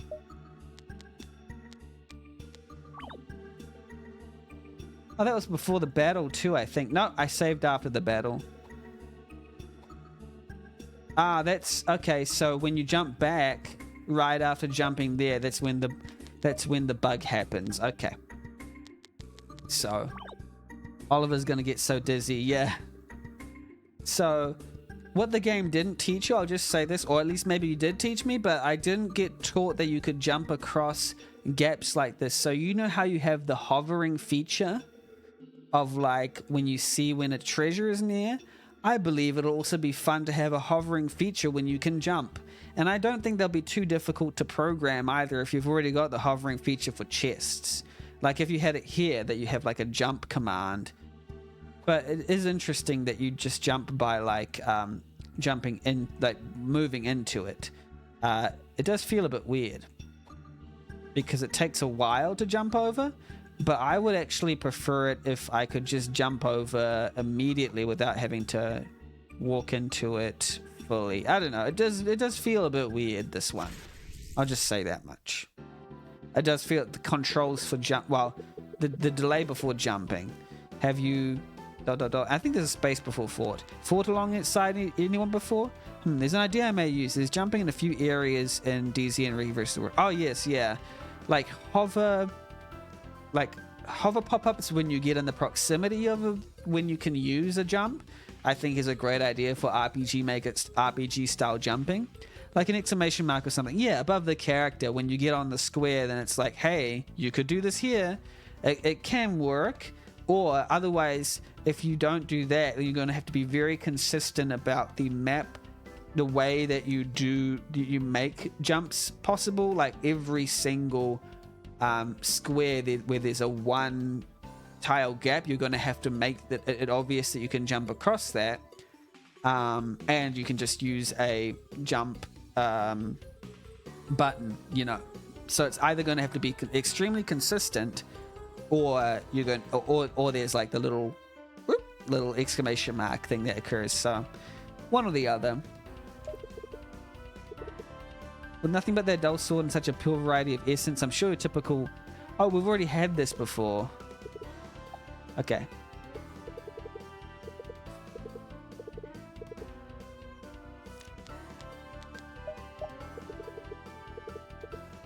My bad.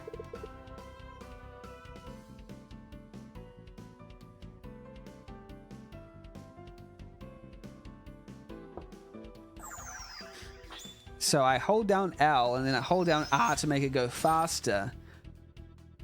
And it waits until everyone gets to the spot. But like, I don't know. When I'm holding down R, I think I'm stopping defending actually. Oh no, I'm not actually.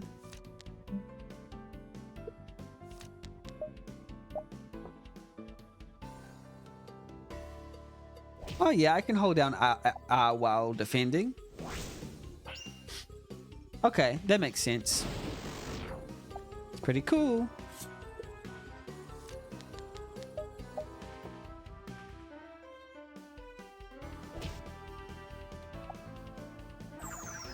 Yeah, I'm good. I'm just gonna do that. I'm just gonna speed it up while they do that stuff.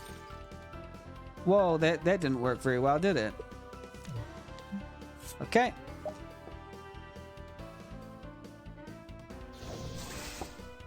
Basic attack. Wait, why wasn't I defending while I was speeding up? Is that not possible now? Oh yeah, so you have to stop it before it gets to the end if you want to. Oh man, so yeah, I cannot speed up while defending, it seems.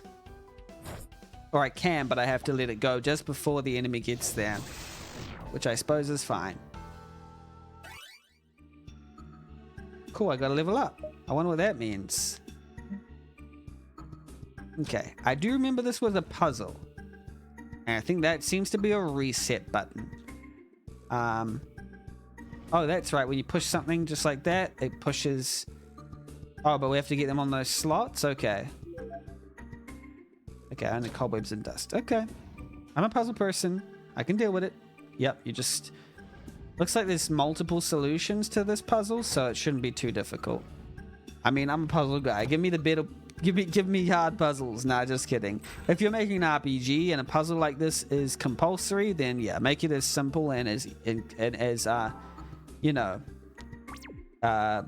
what's it called when it's not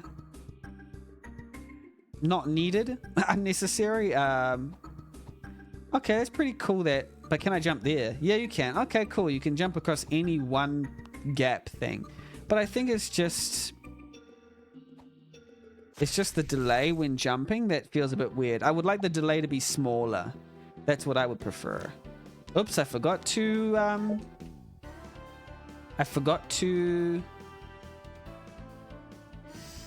Oh, what's it called? I don't know.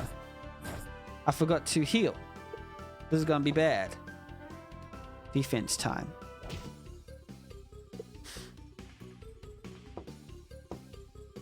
Oh, man. Okay, there we go. Breeze, I guess.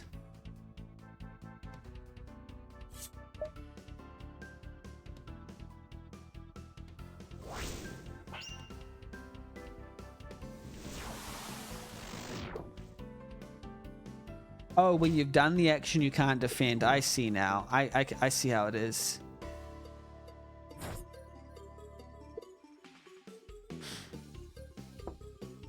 I understand defending now. I suppose hopefully it helps that I understand how the defending works now. But I really wish that you could speed up while defending. I think that would be a great addition. Okay, now we can do whatever we want.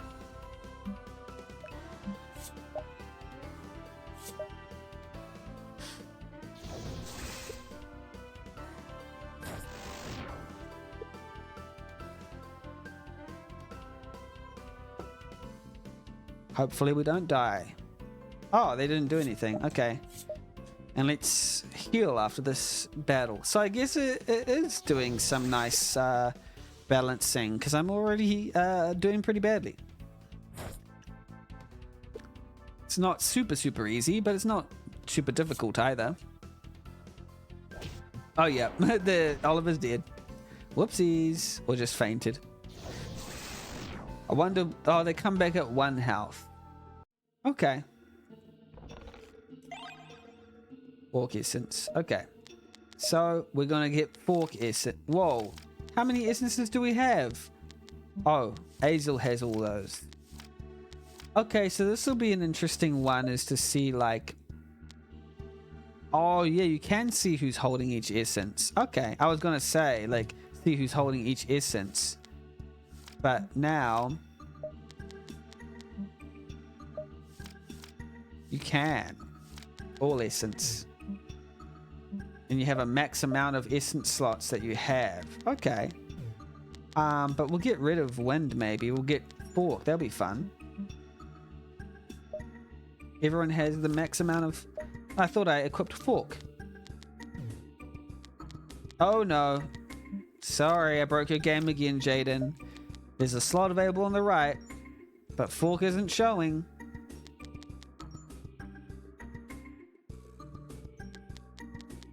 Oh wait, maybe it's not a type of active essence that can provide a usable skill or ability in the battle. I don't know. But anyway, let's heal our folks. You know, using magic mushrooms. We do not condone drug use. We do not, I'm saying. We do not... it does not sponsor the stream. Is perhaps a better way of putting it, you know? Oops, I might have been a bit too quick to do that, because now the bees are attacking us and they're taking away a lot of HP. Might be better to defend first and then attack. But hey, it's fun. Okay, let's defend first. Maybe when defending it can go fast as well.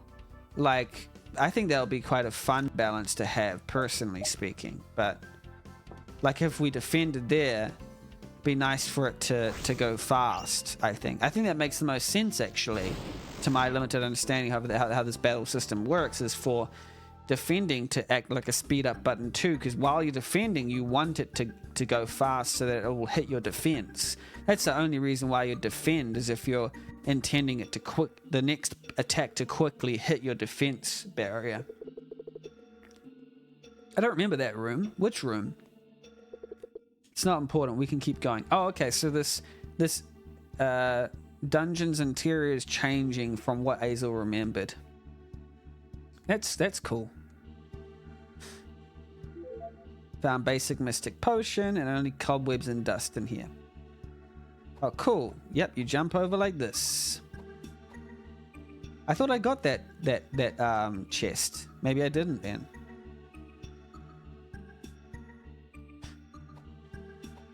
So now that I know that there's, you know, consistent jumping, there's just something about it. It does feel a little bit weird. I don't know what it is though. And it is weird to see these kinds of patterns in the water, but I don't know what it is. But it is nice, but this is one of the few times where I'm like, okay, I'm actually not too sure why I feel a certain way about a thing. Oh, there's an attack all? Well, I prefer that then.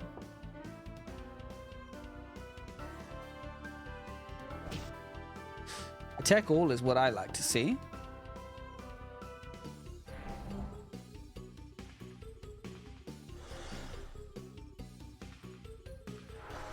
Oh yeah, absolutely. Attack all, yep. That is the preferred version of what we have here. I don't know where Mystic Influx came from. Hopefully it isn't a bug that's left over from the equipped fork essence. Because where did Mystic Thing come from? Is that part of fork? Because if I unequip wind and I... Oh no, wait, it's on Azel, not me, so... Oh no, it comes from... How do I know what a skill comes from? Or what essence the skill comes from? That would be nice to know. I don't know if you can see it in this one, but like being able to reverse engineer. Okay, this skill, what essence is it coming from? Because I'm not quite sure. You know, that would be what I want to know. So for instance, if I wanted to get rid of an essence, but I don't know which to get rid of. Oh, that's why there's... Oh, okay, there's only... Now I understand is that only 4 unique types can be held at a time of active essence, but there's available slots up the top. I see now. So technically I could have fork here. Yeah, there we go. I don't know what I was saying. Forgot. Clover. What does clover get you? What's about this clover? 4-leaf plant known for good fortune, gives 1 ally plus 5 luck. Well, it will be nice when I use it on someone to be able to see what luck they have. So I have to go all the way back here. I have to go to status and see what luck they currently have. And maybe I prefer Azel to have the luck because they already have 21. So I like the idea of them having just like a ton of luck. Or maybe I should give it to the person who has the least amount of luck. Actually, yeah, we'll give it to Oliver just to get their luck up. Maybe in this type of game, a stat like luck is good to be distributed evenly around the party. It's a little bit, maybe it's a little bit more OP that way. Okay.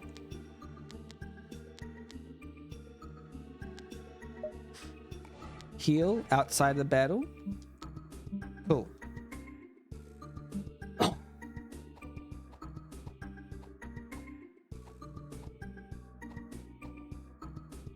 Yeah, the jumping, it's just, for some reason it's a bit awkward, but I don't quite know why.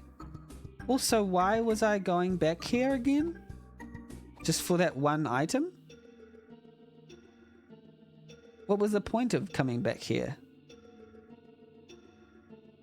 Have I missed something? Oh, did I miss the fact that I had a key? Oh yeah, did I get a key from that chest? I must have missed that. Because I'm very inattentive. And I just sped through that one pickup message. What is going on? What's wrong? The layout of the temple seems wrong. It's been a long time since I was last here, but I'm starting to doubt we'll find the exit easily. Maybe we should just try to find that S3 thing you were talking about instead. I suppose I have little choice but to continue my mission and protect you on the way. Your mission? I'm here to secure the S3, so I'm trying to figure out what the S3 are. That powers this, or Astri is, that powers this ley line, enhances the magic abilities of mysticians like you and me. The cloaked ones pursuing us are seeking to steal that power. How are they going to steal the power? They succeed, the people of Astravia, they succeed, comma, the people of Astravia could see another great cataclysm. What cataclysm? Did something like that really happen? You don't know what that is? I really don't. Honestly, I don't really remember anything prior to waking up in Morden Forest a few weeks ago.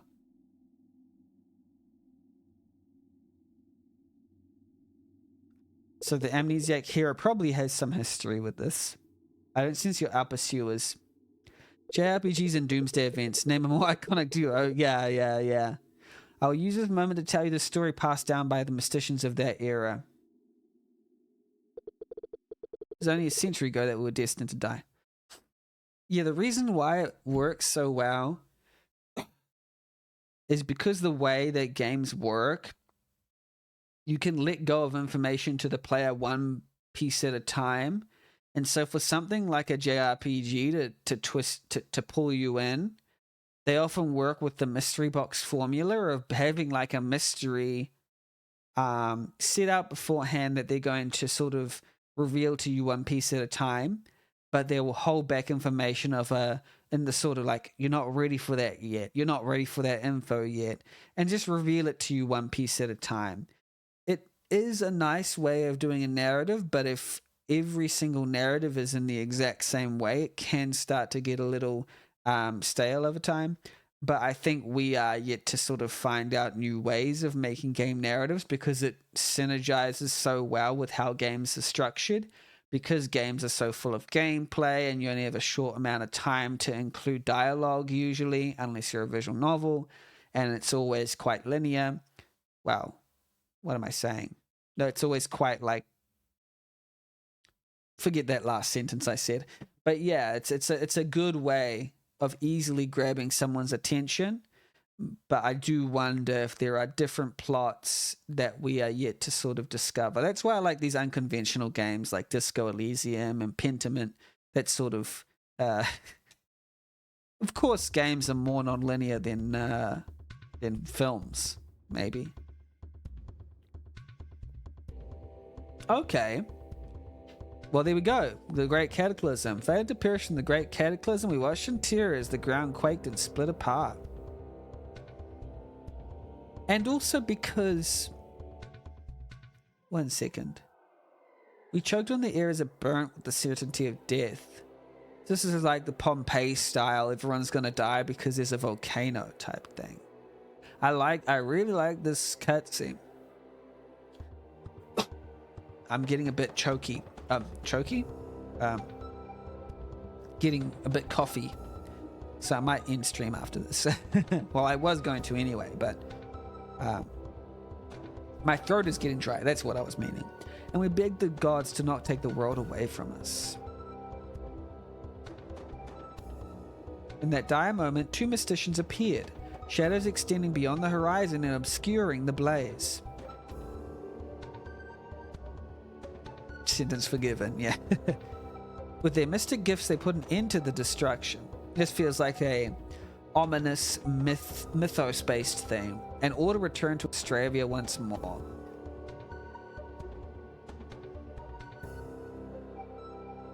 Hailed as legends by those of us who survived. The first shadow had the power to manipulate nature, while the second could reverse its incurable blights. Okay, so there's these ideas of shadows, and they're numbered, and they can do things that are mythical in nature, like creation and destruction and renewal. But one day the shadows vanished. Oh, so there's two of them, and one is for creation, one is for renewal. And the passage of time eroded their feats into myth.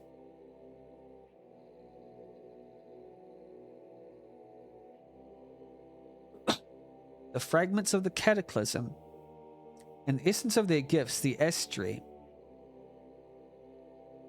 are all that remain of the shadow's protection.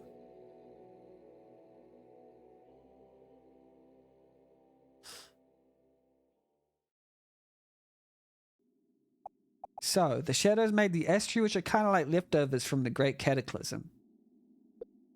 Yes, if someone were to harness the power of even one of them, they would be unstoppable. What are the Astri again? I was sent by the Shadows Order, an organization that protects ley lines. There we go. Shadowy organization. Which is a good thing. There's a good thing, such as this one, to stop the group we saw earlier. I see. Well, I can help you stop them. Let's continue.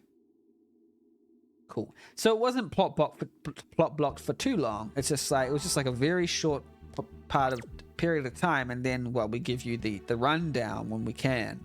Great Cataclysm, exact phrasing I used to describe an apocalyptic event in one of my past games. Yeah, and it's to be fair, it's an easy, it's a just good generic way to describe it. You know, it's how one would describe it. You know, unless they gave it the name Harry or something like that.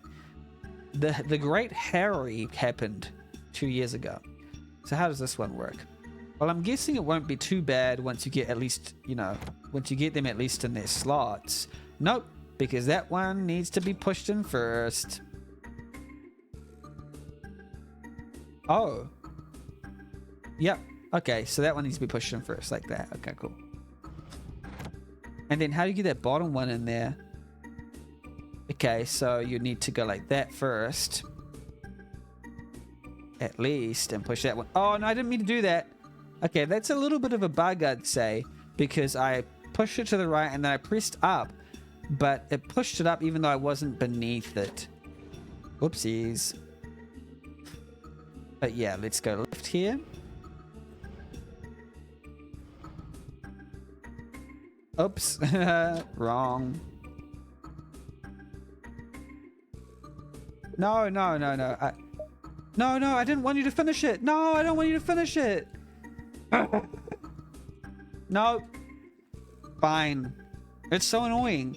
No, sorry. I know about that. I know about that mechanic. I seen that before where it finishes it automatically for you.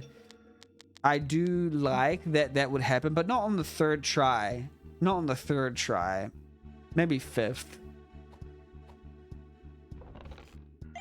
And not having okay as the default option, because I was just pushing through it and then it just solved it for me. I wanted to solve it. I had the solution. Oh wow. It is what it is. That's a nice door though. Alrighty. Oh, interesting decayed floor with all those tiles missing. Something wrong with this room too? Time was absolutely certain we passed through the correct door. I don't understand how it could have changed. Unless... Oh, they've been playing with us, have they? Unless the door we passed through had a few modifications. Ha ha ha, I can't believe it was that easy to fool the Order's most renowned member. Just swap a few doors and he's in a tizzy. It was a dirty trick, Decatur. As if you play by the rules. Give it up, Azal. We already have the Terra Astri. That's right, you've lost, dear. The Order has no chance, especially once we take him with us. Me? You, what could you possibly want with him? That's classified info. Now if you'll excuse us, we have another Astri to go collect. I do hope you enjoy my latest creation. I made it special just for you. Good luck. Oh. It is interesting how everything else shook except us. Oh, what's happening here? We're falling through.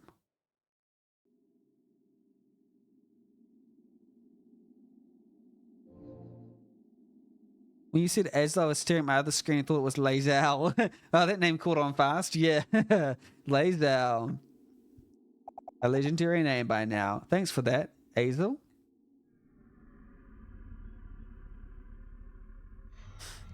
Everything except the tree and these guys shook. Whoa, I think we have a big problem here. Yeah, let's see if we can defeat them.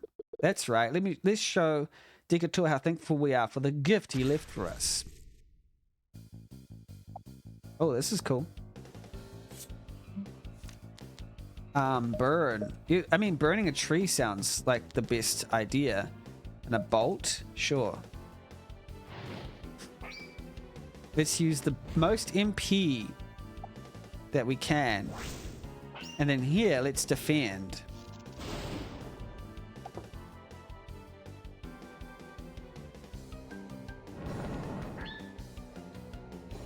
Bind? Oh, they're bound. Okay. So anything that will get rid of removes bound status. Yeah, let's get them unbound. Breeze.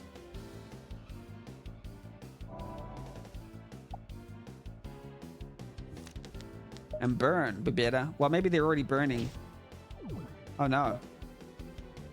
Are they already burning?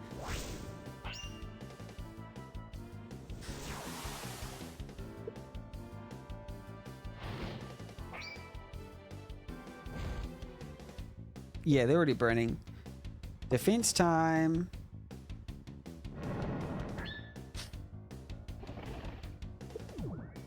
They weren't bound by that. I don't know why I can't do... Oh, because I need to replenish my Mystic Energy. Yeah, replenish Mystic Energy. It's actually quite difficult to know which one to do. Okay, let's defend. More binding? Okay. They're bound, but no, we just want to unbind them, I guess. Oh no! I will do a screen capture for this because you can't see this in the window capture that I currently have. I'll just do a window capture of the error that occurred. Not that one. That one there. The game encountered a critical error and needs to close. The game's log folder and optional bug report form will now be open in your web browser. Oh, and the thing is, it just keeps... Yeah. Oh, that's unfortunate. Oh, well, I am feeling a little bit tired, so I think I'll finish there. I'm sorry that I couldn't finish the whole demo. But I will open the... Wait, let's see the description of the problem. I'm just going to... Let's just open my display capture. Just so you can see my screen. Oops, it's on top of everything. We don't want that. There we go. Description of the problem. Okay, we'll just get rid of all that. Description of the problem. Windows, I don't know what. Animax games. The game crashed. Would have already opened the user data folder, but it didn't. Where's it gone? Okay. Oh, it went to roaming. Oh, yeah, there we go. The highlighted files are the most helpful. They are the logs of critical errors. So, yeah. So, we do this. Those and problems. This is a really interesting and cool way to do logs. When fighting the tree boss, this error came up. I don't know what caused it. This is actually a very good way of getting bugs. That's cool. Never even thought about this before. Really, really well done. I don't know what Windows version I'm using. I'm so sorry. But yeah, these are all my things. Thank you so much. There we go. It's a very good way of getting bug reports. Very advanced. I don't think I've seen that in any sort of game, RPG or not. What was the bug? I was playing the tree boss and then it just bugged. I don't know why. I think I did a certain spell or something. It just bugged out. I don't know. I don't know what it did. But that was a really great way of handling bug reports. Leads you straight to the bug report screen and says, hey, here's some... I mean, maybe even better than that would to be automatically doing that somehow. But maybe that's not possible. I like that idea. Could easily set up a Google form for that too for my own projects. Yeah, it's a great idea for indie projects, especially. But yeah, welcome in, John Erico. Good to have you here. But yeah, what am I doing? I just want to get rid of the display capture right now. There we go. And get back into the game. I just want to... Hello. Restart the game. Maybe I should finish that final battle. I was going to finish it there, but no, I should finish that final battle. If it happens again, then I will give up on it. But yeah, I shouldn't give up on it straight away, just because I'm feeling like I have a low capacity for long streams. I've realized that 3 hours might be, my maximum. There's certain streamers who can go on for very long. I've realized I don't think I'm that type of person. I'm a 2 to 3 hour streamer, and then I start to get really drowsy. Welcome in, John Erico. How are you? So let's try this again. Yeah, mine are usually 2 to 3 hours. Sometimes do 4 or 5 if I'm feeling really ambitious and into it. Yeah, I want to push myself to 4 to 5 hours, but I don't know. Because I just look at some other streams, I'm like, yeah, I could do that, but like, my exhaustion gets in the way so much. So we'll just skip through this. We'll skip through this cutscene. I'm doing good. Listening to RPG Maker streams while deving. Nice, nice. Are you making what type of game are you making? I want to brave another 24-hour one sometime for fun. They get hard on the last few hours. Yeah, especially 24 hours. I found with like 12-hour streams, they're fine. 18-hour. But once you get past this, once I start to get tired, that's when I start to fall apart. Like the final 6 hours of a 24-hour stream are the hardest. Very, very hard. I was like falling asleep. But like even I think after the first 6 hours, there's a little bit of a boost of energy. I kept falling asleep on stream playing the Piglin demo that Baber had linked me. Well, Piglin is a great game to just turn off to. It's a fantastic. I like Piglin a lot actually, even though it was quite randomized based. Mystery Dungeon, D&D roguelike Pokemon, but collecting teammates instead of mons. Interesting. Do you have a link to any information about it? I would like to have a look if you're interested in sharing. If you're not, that's fine. I know a friend, Riggy2K3, who is making a mystery dungeon game called Gentle. That's coming soon.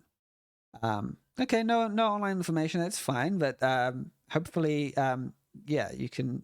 I don't have an online Discord community, but actually what I'll do is I'll link you to DZ and Riggy's community if you want to join an RPG Maker sort of community. They got a good one going on. I'll be honest, I'm part of their community mostly. I don't know if you know about Riggy2K3. He's a great RPG Maker streamer. It's worth checking out. But I'll just get you a link to that one. Oh, you know Riggy? Good. I'm part of the Riggy stream sort of thing. But yeah, if you'd like to join that, it's funny. I'm promoting other streams, but yeah, there's a game by Jaiden Alemni and crew. I don't know if you've played this game before. But it's the demo just came. Oh, you're on his Discord? Oh, so you do see the hijinks that happen. Excellent.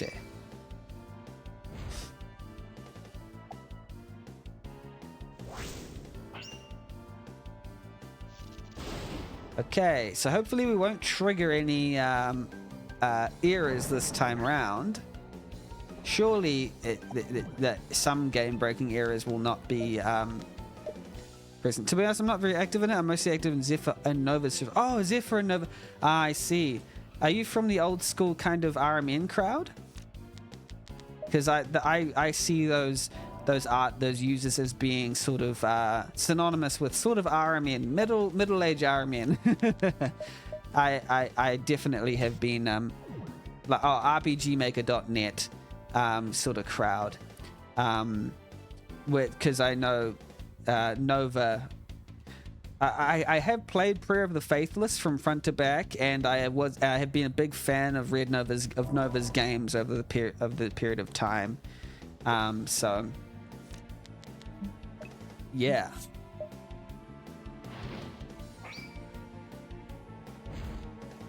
I did a big review of Red Nova's game actually, but it's on RPGmaker.net, and that is down right now. Yes, but apparently they've found a new host, so we're looking hopeful to that. That is looking hopeful for us. Oh, now I'm pretty recent dev, despite fiddling with RPG Maker since 2009. Wasn't ever serious until now. Yeah, that's a likely story. Happens a lot. 2009's a long time ago, but I'm glad that you started picking, you've got different ambitions about it now. And to be honest, with time comes experience and different points of view. So it's nice to see some older people developing, or at least those who have been around for a while. Because, I mean, I'm saying that as a 32-year-old person who appreciates older people deving, because different perspectives come from older people deving. I'll say that much. Elliot told me a few weeks ago the set was basically dead. Now I never visited anymore, so I wouldn't really know. So this news came basically in the past week that RPGmaker.net, the Ankelo and Cantona and Libby, they just broke it to via Twitter and on announcements that they have found a new host to host on. They're just in the process of transferring everything over or whatever. They're just in the process of finalizing the transfer so that they can finally be up again. So RMN will be online again soon. John Erico says, to be honest, I'm deving now because I bought MV when it came out and never did anything with it. Want to feel like I didn't waste my money. Well, I will just say, John Erico, making game devs, developing games is a really fun activity, particularly when you make it alongside people who you resonate with. So whether that's in Zephyr's community or Nova's community or Riggy's community, that's the community that I resonate with. But whatever community you resonate with, or even if you just prefer developing alone, that's fine too. But I prefer a community, developing in a community, whether it's an online forum or something like that. But yeah, I'm glad to hear that you're making something cool. I mean, Mystery Dungeon games are like underrated in my opinion. I think we need more of those. UPIC, forget a new host, redesign the site. It's stuck in the early 2010s at best. I think there's a good like core of that because there's a reason why a site like itch.io copied. I mean, itch.io, the Leaf, I think the creator of itch.io, basically, it was almost like it's almost like the reincarnation of RMN. But I feel like RMN's charm is in how old school it is. So I think it just needs to basically capitalize on that charm if it wants to continue into this age. It has a really nice system for storing things, but you're right. It probably needs some redevelopment, redesign, but it needs to somehow rejuvenate that charm. And for example, Riggy's a great example of someone to help with the community. I've thought about it in the past because its current creators don't seem as interested in running in the past. And if it ever came to it, I would put my head in the ring as someone who is willing to put their all into running RMN. I know it seems like an egotistical thing, but I think there are people who wouldn't mind if I did it. I would apply because it's always been something that's been passionate on my heart to create a community of people that come together and create games, a positive environment of RPG Maker developers. So if the current developers and runners ever lost, passion, I think I still have passion for it and I'd still be willing to try. That's just my opinion. I don't tend to jive well with others, John Erico says. I'm very uncomfortable with people messing with my vision, in particular with my taste. Hey, that's the thing, is you don't need to be in a team with someone else when developing. A solo dev, I actually have some friends who would prefer to solo dev their entire lives for this very reason, because people messing with your vision, particularly your taste. But I will say one thing that's helped me with feedback is in recognizing your niche and your audience. Like, if you're creating it for a specific niche, then you'll be pleased when that niche is pleased with your work, and that's all that matters. But some people just take everyone's advice equally, and I don't think that's good. You should really bring your advice. People who advise you should be people who want to play your game, and that's just the way that I think about it. But yeah, it's good to have a community. What I like about Riggy's community is that they're generally very supportive. I don't like a community where they're constantly trying to improve on your game to make it objectively better, because I don't think there is such a thing as objectively better. I do give suggestions and my thoughts while I'm playing a game, but I'm just one person, and I try to couch it in the idea that I am just a single person with a single opinion, that I am just one, developer. And if you want to take my thoughts seriously, then that's fine. You can. Otherwise, you can chuck them away with the wind, and that's fine too. Wow,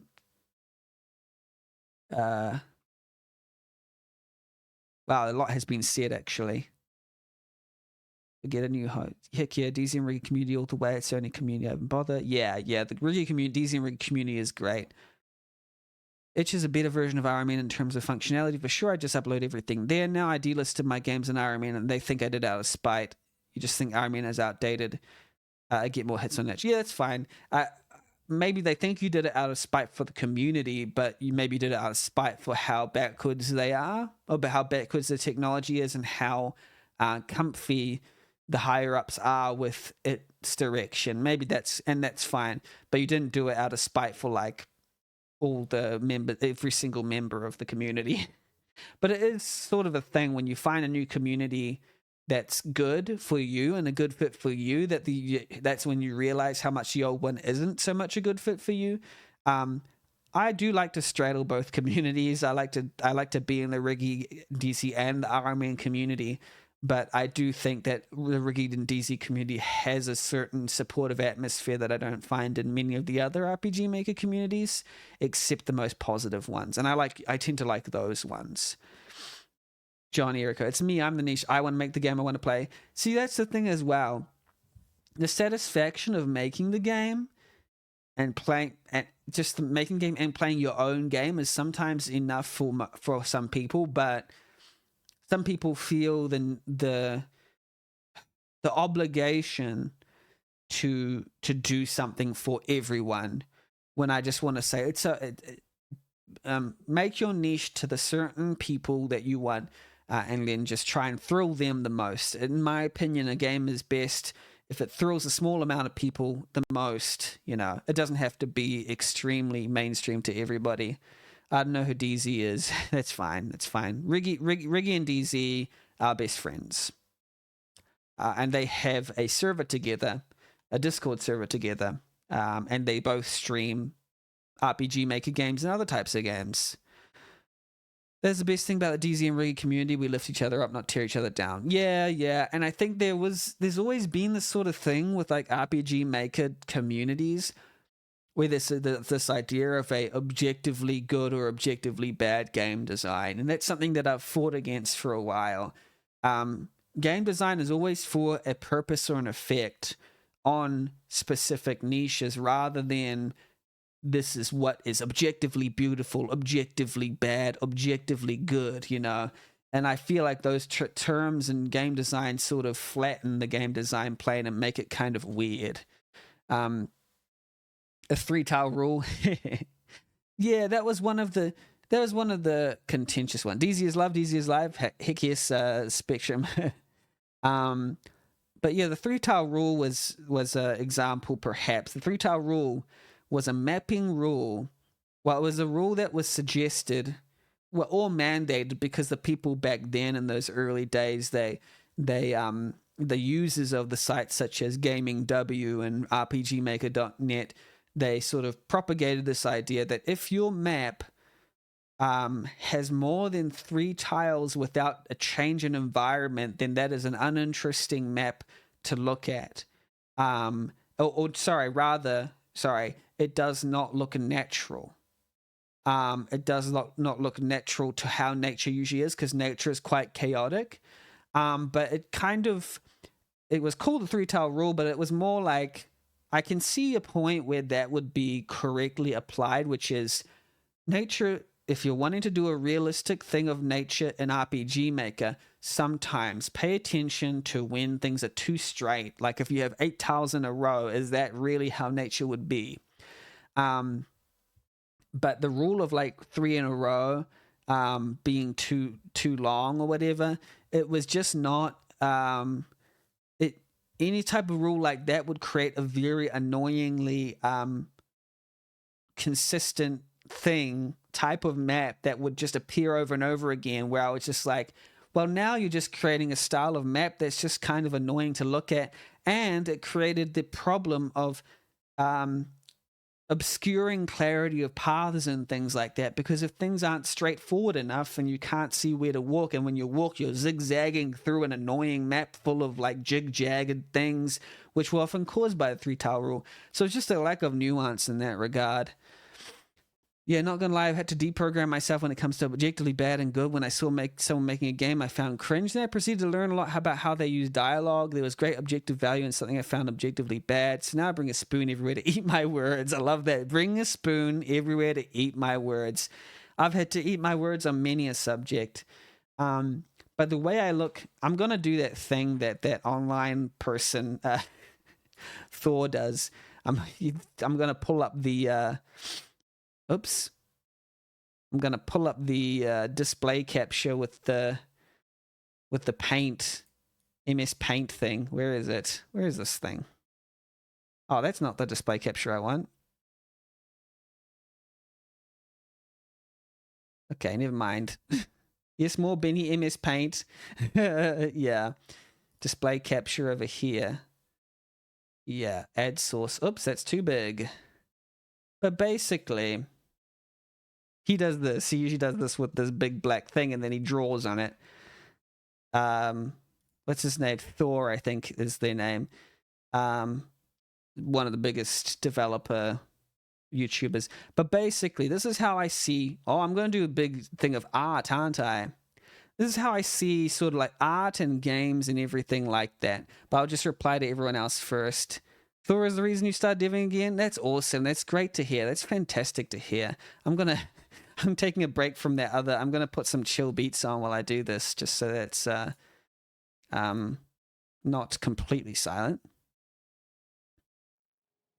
But basically, like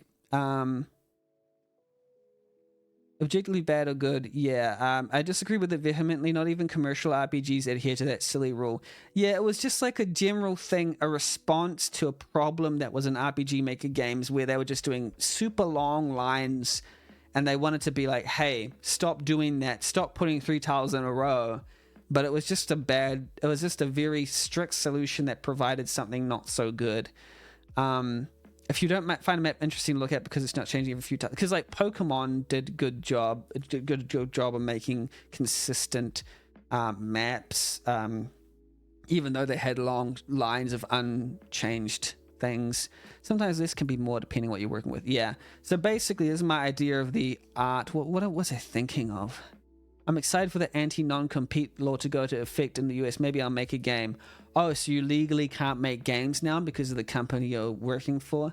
I'm really sorry that that's the case, but I would love to see you make a game when you get the chance to do it. Yeah. I'm sorry that that's the case, because I remember you were just getting that inkling to go, I really want to make a game. But this is how I see I've wanted to write for a while the happy game dev life on how to manage expectations, but I want to first make and release a game so that I have like a commercial game, so that I have the proof. But this is what I've seen from people making games either for free or commercial, because I've already experienced it myself, but I just want to be able to do that. The other benefits of the job are hard to pass up. Will probably take me 20 years. But thank you. But there's the thing is, like, once, like, if you start with RPG Maker, it's easy to make a game, and you can just do it under an anonymous pseudonym, right? No, okay. So here's the thing. What was I working on? Okay, so there's this idea for, like, say you make a game. Oh wait, I want white. Say you make a game, right? Okay, I'll make it bigger. Say you make a game or a piece of art. Let's just say a piece of art. And to me, the art makes a statement or a message or several messages or several statements that have an effect on several people. These are people. For some reason, people have taken this thing that this art here, without context of its effect on people, has a objectively good or bad, sort of rating on it. But it's always some sort of some level of details that you have, like, say, graphics, gameplay, story, combined with this relationship between the people and your art, which is bi-directional sometimes, with feedback and the iteration of your art upon itself, by adding and removing stuff and changing things by you, the author, who is going to both receive and take things from how your art is perceived.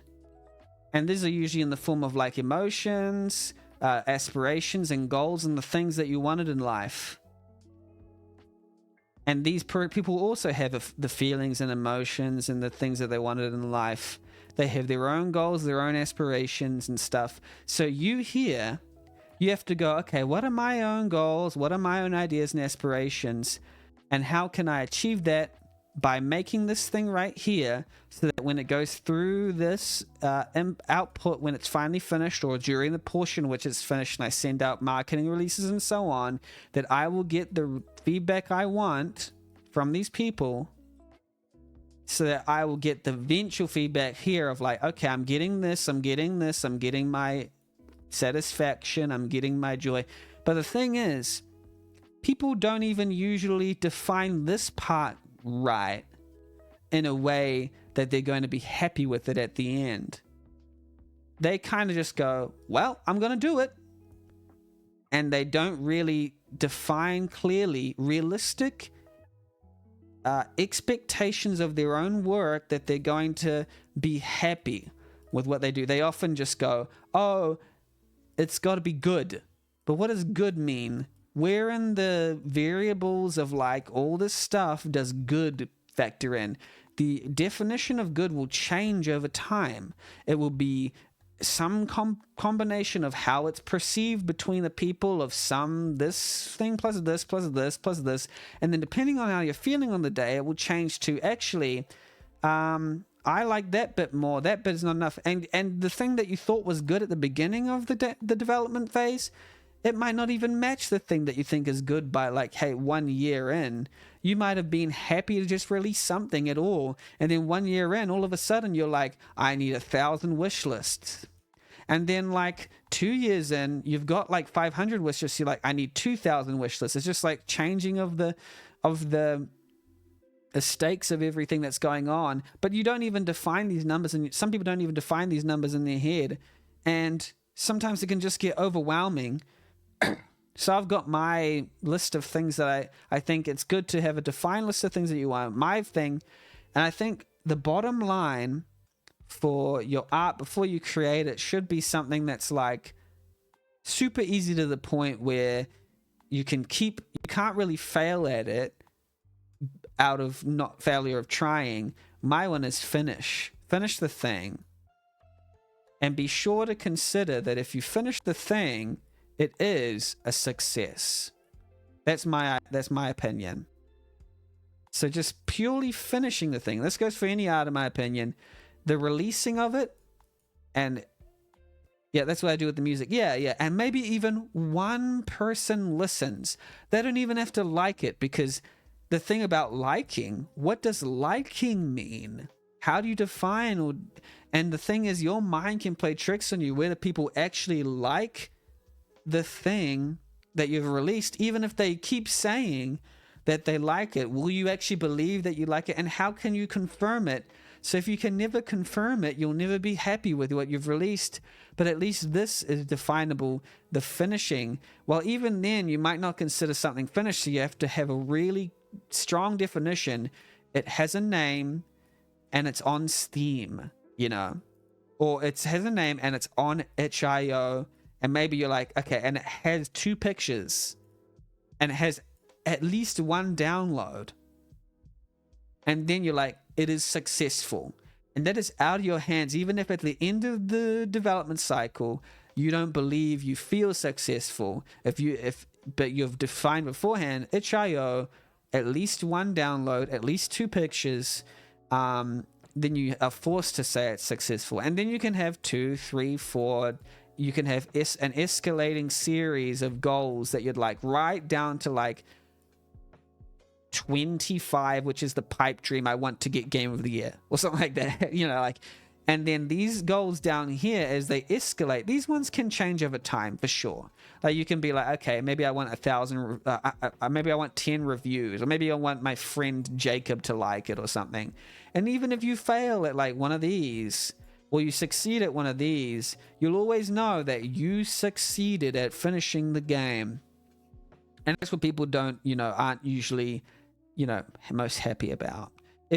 And I reckon if you go into the art form, going to make an art, and if you haven't found a defined success point that is super easy to do, that you're definitely going to be able to finish, then it's going to be hard to have a happy dev life, happy artist life, if you don't know for sure that you're going to be happy with it at the end of the day. If you're not happy about the certainty of finishing the thing, then I would encourage you to examine yourself why you're doing what you're doing and sort of be like, am I doing it for the satisfaction within myself, or does it always depend on something else that I'm wanting? And that something else might not even be in the art. It might be, oh, I want the approval from someone else, and you might have to go on a self-searching sort of thing. Anyway, that's my opinion of the art. Like that one vocal song that I like. So this idea of like this group of people that you're aiming at, don't aim at like the Dark Souls players. Well, you can if you want, if that's what your game, but I'm not aiming at those players because that isn't the type of game that I'm creating. So even if they go, well, it's boring, I don't like it, all that sort of stuff, I'll take that with a grain of salt and I'll be like, okay, but you like these things. I won't say this to their face, but I'll say this in my head. I'll go, they're kind of like those things, and I can see why they didn't like that because that's not quite what they like. And I won't put down what they like because I won't yuck their yum, but it's like an educated sort of guess to say, well, they probably don't like my kind of stuff, and that's okay. They like different stuff, so I'll just take their stuff, their criticism with a grain of salt.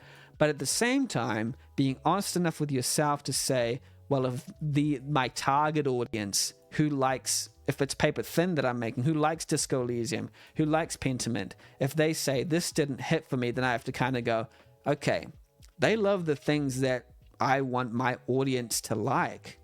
So I kind of probably do need to take their opinion seriously. Just as long as you know you're honest enough to say that. I don't know. Hopefully that was useful to people. Let's finish this boss without bugging out. Alrighty then. Plant poison? Oh wait, how do I'm poisoned. How do I get rid of the poison?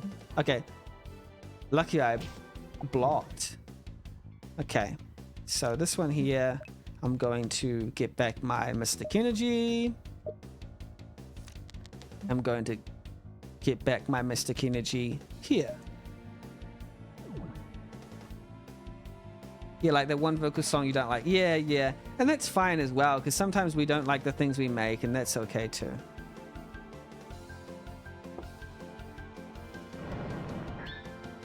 Because it's also for you. And somehow people like it even if we don't like it, which is surprising but cool. I'll be honest with that demo. It's just like folk sounding guitar, acoustic instruments, and voice. I mean, I've been trying to do that more with my sound too. There's something about that I just like about people in general. So that's also what I like. I do like that style of music in general. Plant poison on myself. I am a real like shoegaze folk type person, which I like my voice more or had better quality tones for myself. Yeah, that's a reasonable thing to feel. And I think we all dislike our own voices, but some more than others.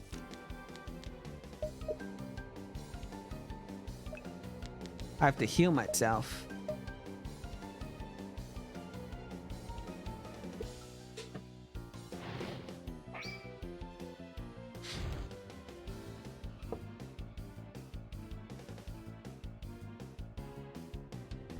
Yeah, I think it's just a journey, you know?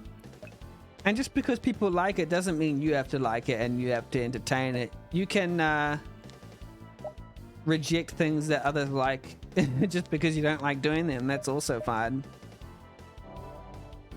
Just because someone else likes you doing it doesn't mean that you have to do it.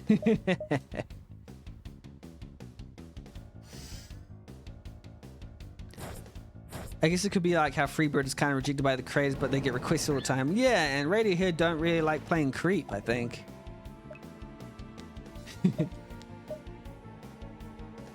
Artists can be very particular about how they are with certain things about their work, for sure. Okay, let's see if we can actually... This is proving to be quite a tough competitor.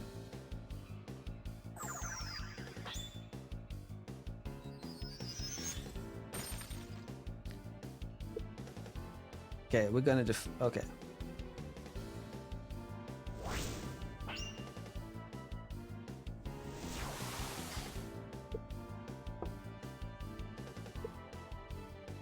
Okay. Now we'll get some more Mystic Energy back at us. And this one too.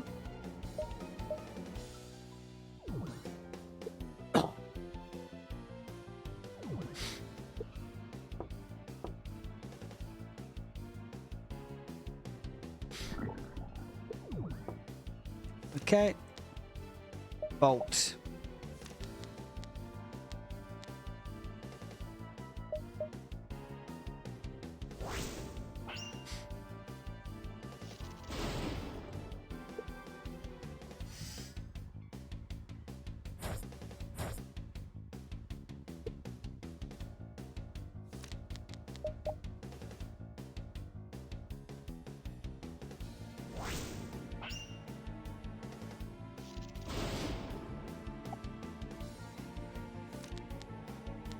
Burn. Okay, let's defend. They keep wanting to bind Azel. Let's get rid of the binding. Yay! No bug.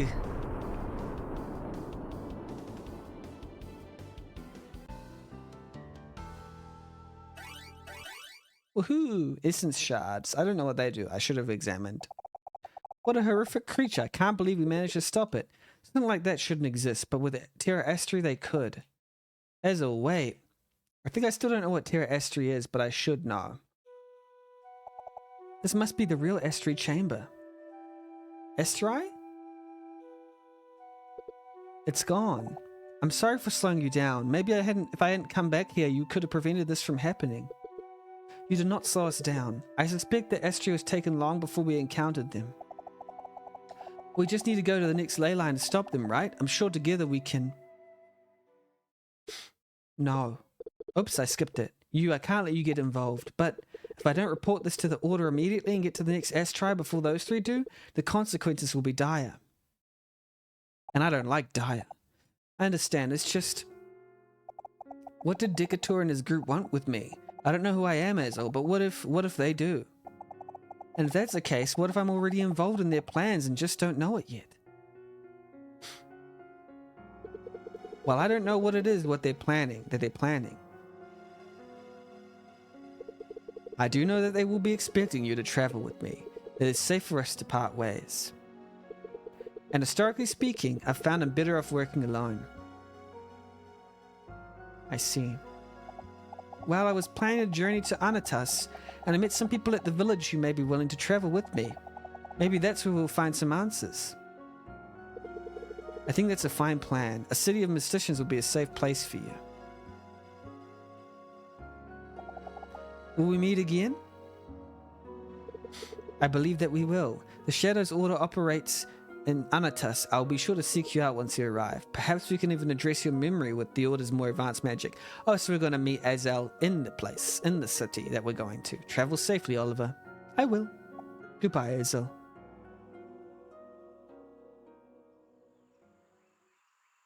This is the end of the Legends of Astravia demo. Thank you so much for playing. If you really enjoyed the demo and are looking forward to the full game, you can show your support by sharing it with friends. Additionally, you can take a short survey to let us know how your experience was. Yep, let's take it now. Please feel free to share any other feedback you may have on the official Discord server or on Steam. We look forward to sharing more of Astravia, Jaiden and the Jaiden Alemni team. Nice, nice. Enemies have all been reset and to be challenged again. Okay, it's fine. I'm just going to save here. And then we're going to fill out the feedback form. Okay, display capture. Legends of Astravia demo feedback.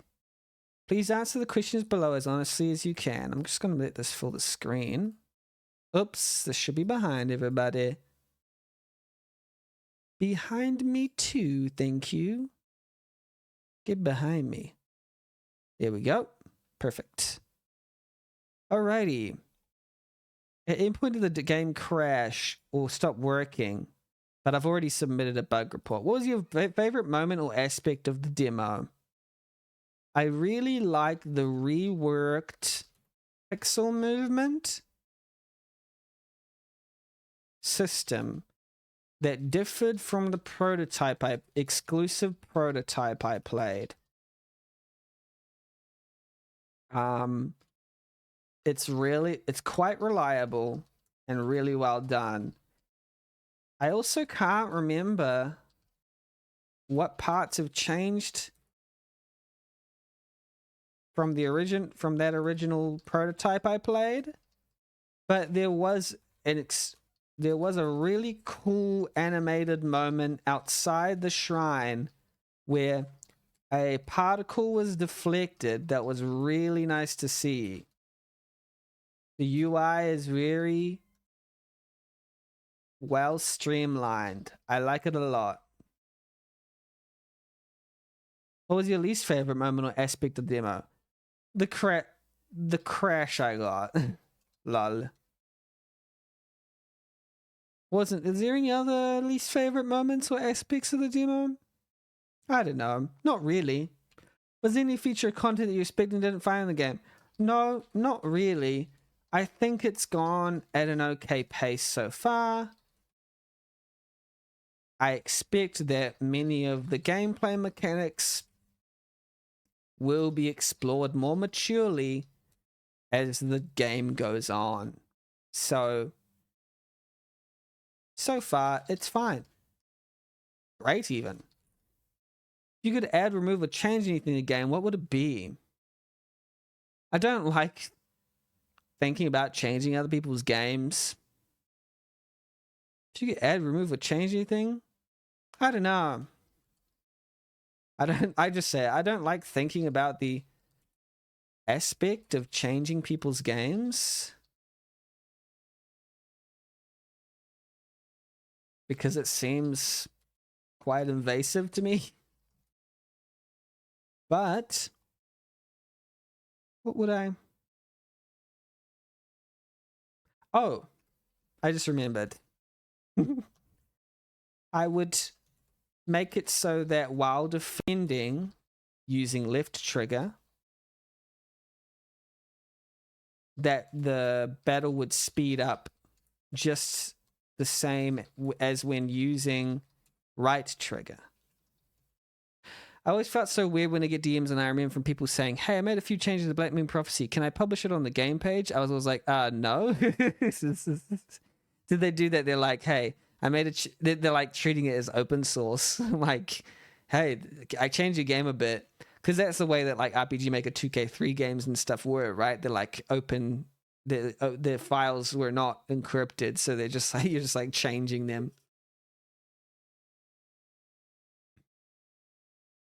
There were some open source games, though. I think there was a Maya project that was done. Those were always interesting. This because when I'm defending, I'm doing nothing else but defending. So I'm usually waiting for the next event to arrive. So a speed up would be nice, at least in my opinion. You can literally steal plugins off Steam RPG Maker games. You can.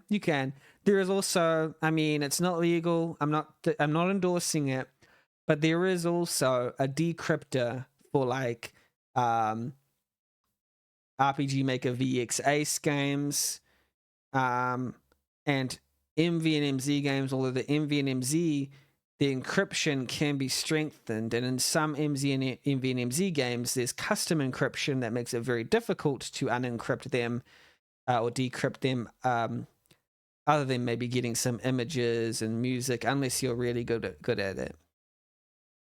Yes, surprise, encryption didn't happen until MZ. Encryption existed in VX Ace. It did. But there was just a decryptor that exists that made it really easy to get into VXA's projects. Is there a projection from this? Kind of screws over people who legitimately bought Yanfly plugins and such. Yeah.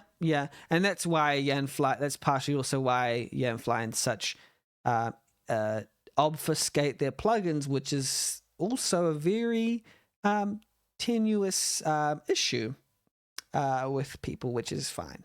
I won't get into that. Where am I from? I'm from New Zealand. I'm from North Korea. No, I'm not.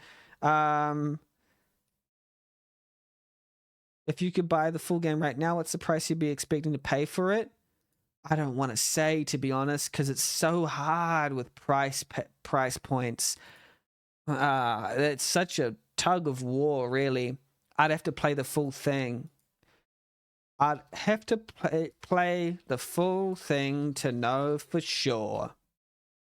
That's my honest answer. Usually I have to play the full game to know how much it should be worth. I bought the full Gamefly collection as a little treat for finding a job after moving. Oh, nice. So you're giving yourself more pressure to finish a game. Congratulations.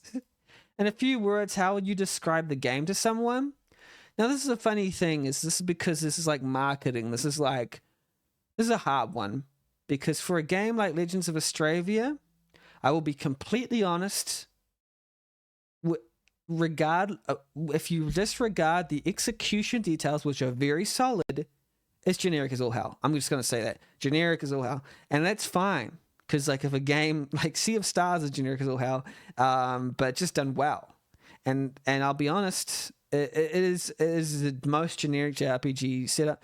But like if it's done well, people will understand. People will love it. So I kind of need to get further into game to figure out specific gameplay mechanics and understand exactly how it differs, which will happen in the next couple or so hours. But I'll just say it's a very, very polished JRPG, but I sort of want to know more about it to be able to sell it a bit better. That's just my honest opinion. A very, very solidly polished JRPG. That's all I can say, really. Obviously, free or lowest price is most appealing, but to try to answer honestly if you can. So I'll just read what John Erico says. I've also bought MV3D and already regret it. I can tell I'm never going to use it. Yeah, that's a bit of a trouble, right? In my opinion, all plugins should have a trial just to see if it's for you, if it's actually useful, you know? Otherwise, you have to rely on the idea that there is a useful rating system that you can actually trust, which is very, very hard to come by anywhere on the internet because people like to review bomb things and things are underrated and underused. Rating systems are underused, so they become unreliable. But try to answer honestly if you can. These are in USD. Obviously free or the lowest price most appealing. Yeah, I don't know. I don't know, to be honest. With Legends of Astravia, it's weird because for an RPG Maker game, I'm not too sure how to price it. I'm not sure how to price such games because it is still obvious that it's an RPG Maker game, and yet it's only not obvious to people. Oh, there's this thing on top of it, this chat BG. I don't know why that's there. Oh, there we go. It's also not obvious to people. What's it called? You don't know what I'm thinking. Well, here's the thing. Maybe use it for something. Maybe you can be very creative with it for something. If you're not, I mean, your current project might be worthwhile enough for you to never use it, but you could try and use it for something. I don't know. For MV3D, the best uses of MV3D I've seen have usually been top down. There have been good ways. Wrath of Wood was in here just a moment ago. Wrath of Wood has made a few great games using MV3D. Oh, wait. Wrath of Wood. But like some of them have made me motion sick, and some of them have confused me. But some of them have been really good. So yeah, they're very well versed in 3D. But you see, you can even use it to do that kind of thing. But even then, like it's sometimes difficult to make something that looks aesthetically pleasing. But these ones, you can make cute joke games, and like if your visuals are like surreal enough, then you can make something that like is trippy. And I think that's one thing that MV3D can do really well, is like make trippy things. So if you ever wanted to make something really trippy, then you can try that out.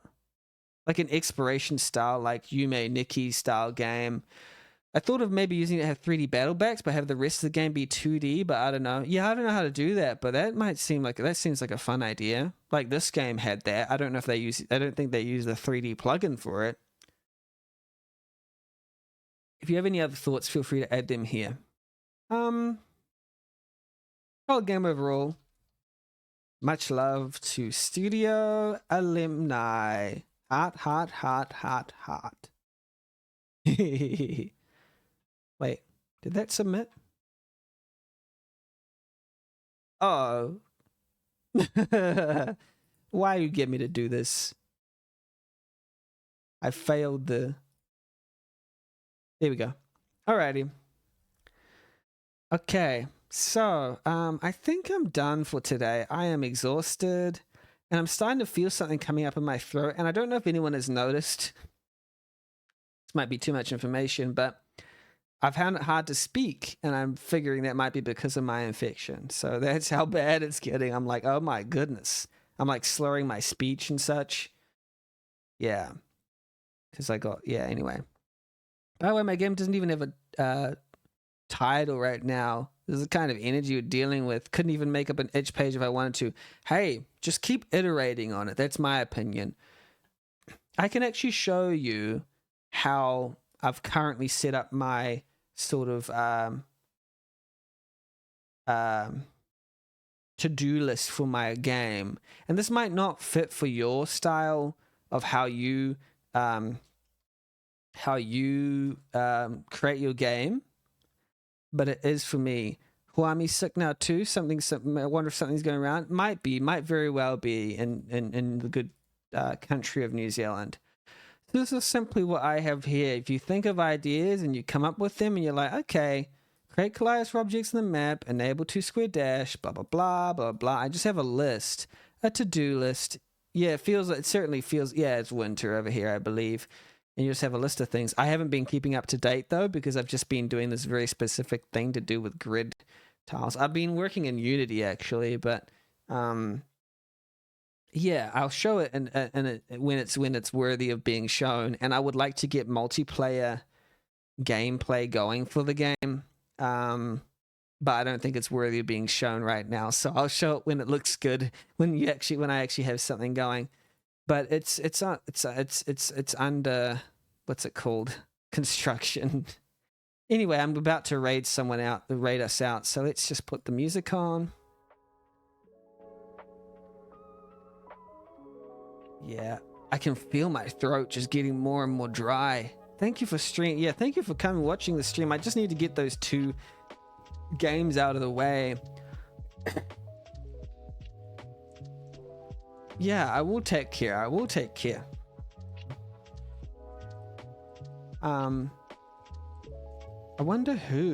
who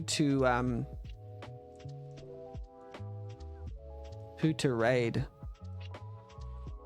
And give care too. Give care. Anybody have any ideas on who to raid? Because none of the people who I usually follow are online. Get in the water!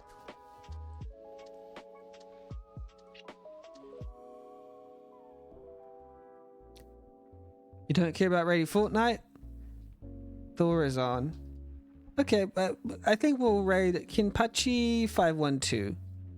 Because I like to raid smaller creators because they'll notice more. Is that the one there? Yeah, that's true. Thank you, folks. Let's go raid Kinpachi. Let's go make friends. I'm just going to be on there for a little while, but I feel like I might even have to lie down. I'm like, chill. Kinpachi 512. Thank you. I will try to feel better as much as possible. I might do some link to the past later on. But yeah. Enjoy the raid and thank you so much. Cheers, everyone. I'll see you later. Goodbye, everyone. Peace.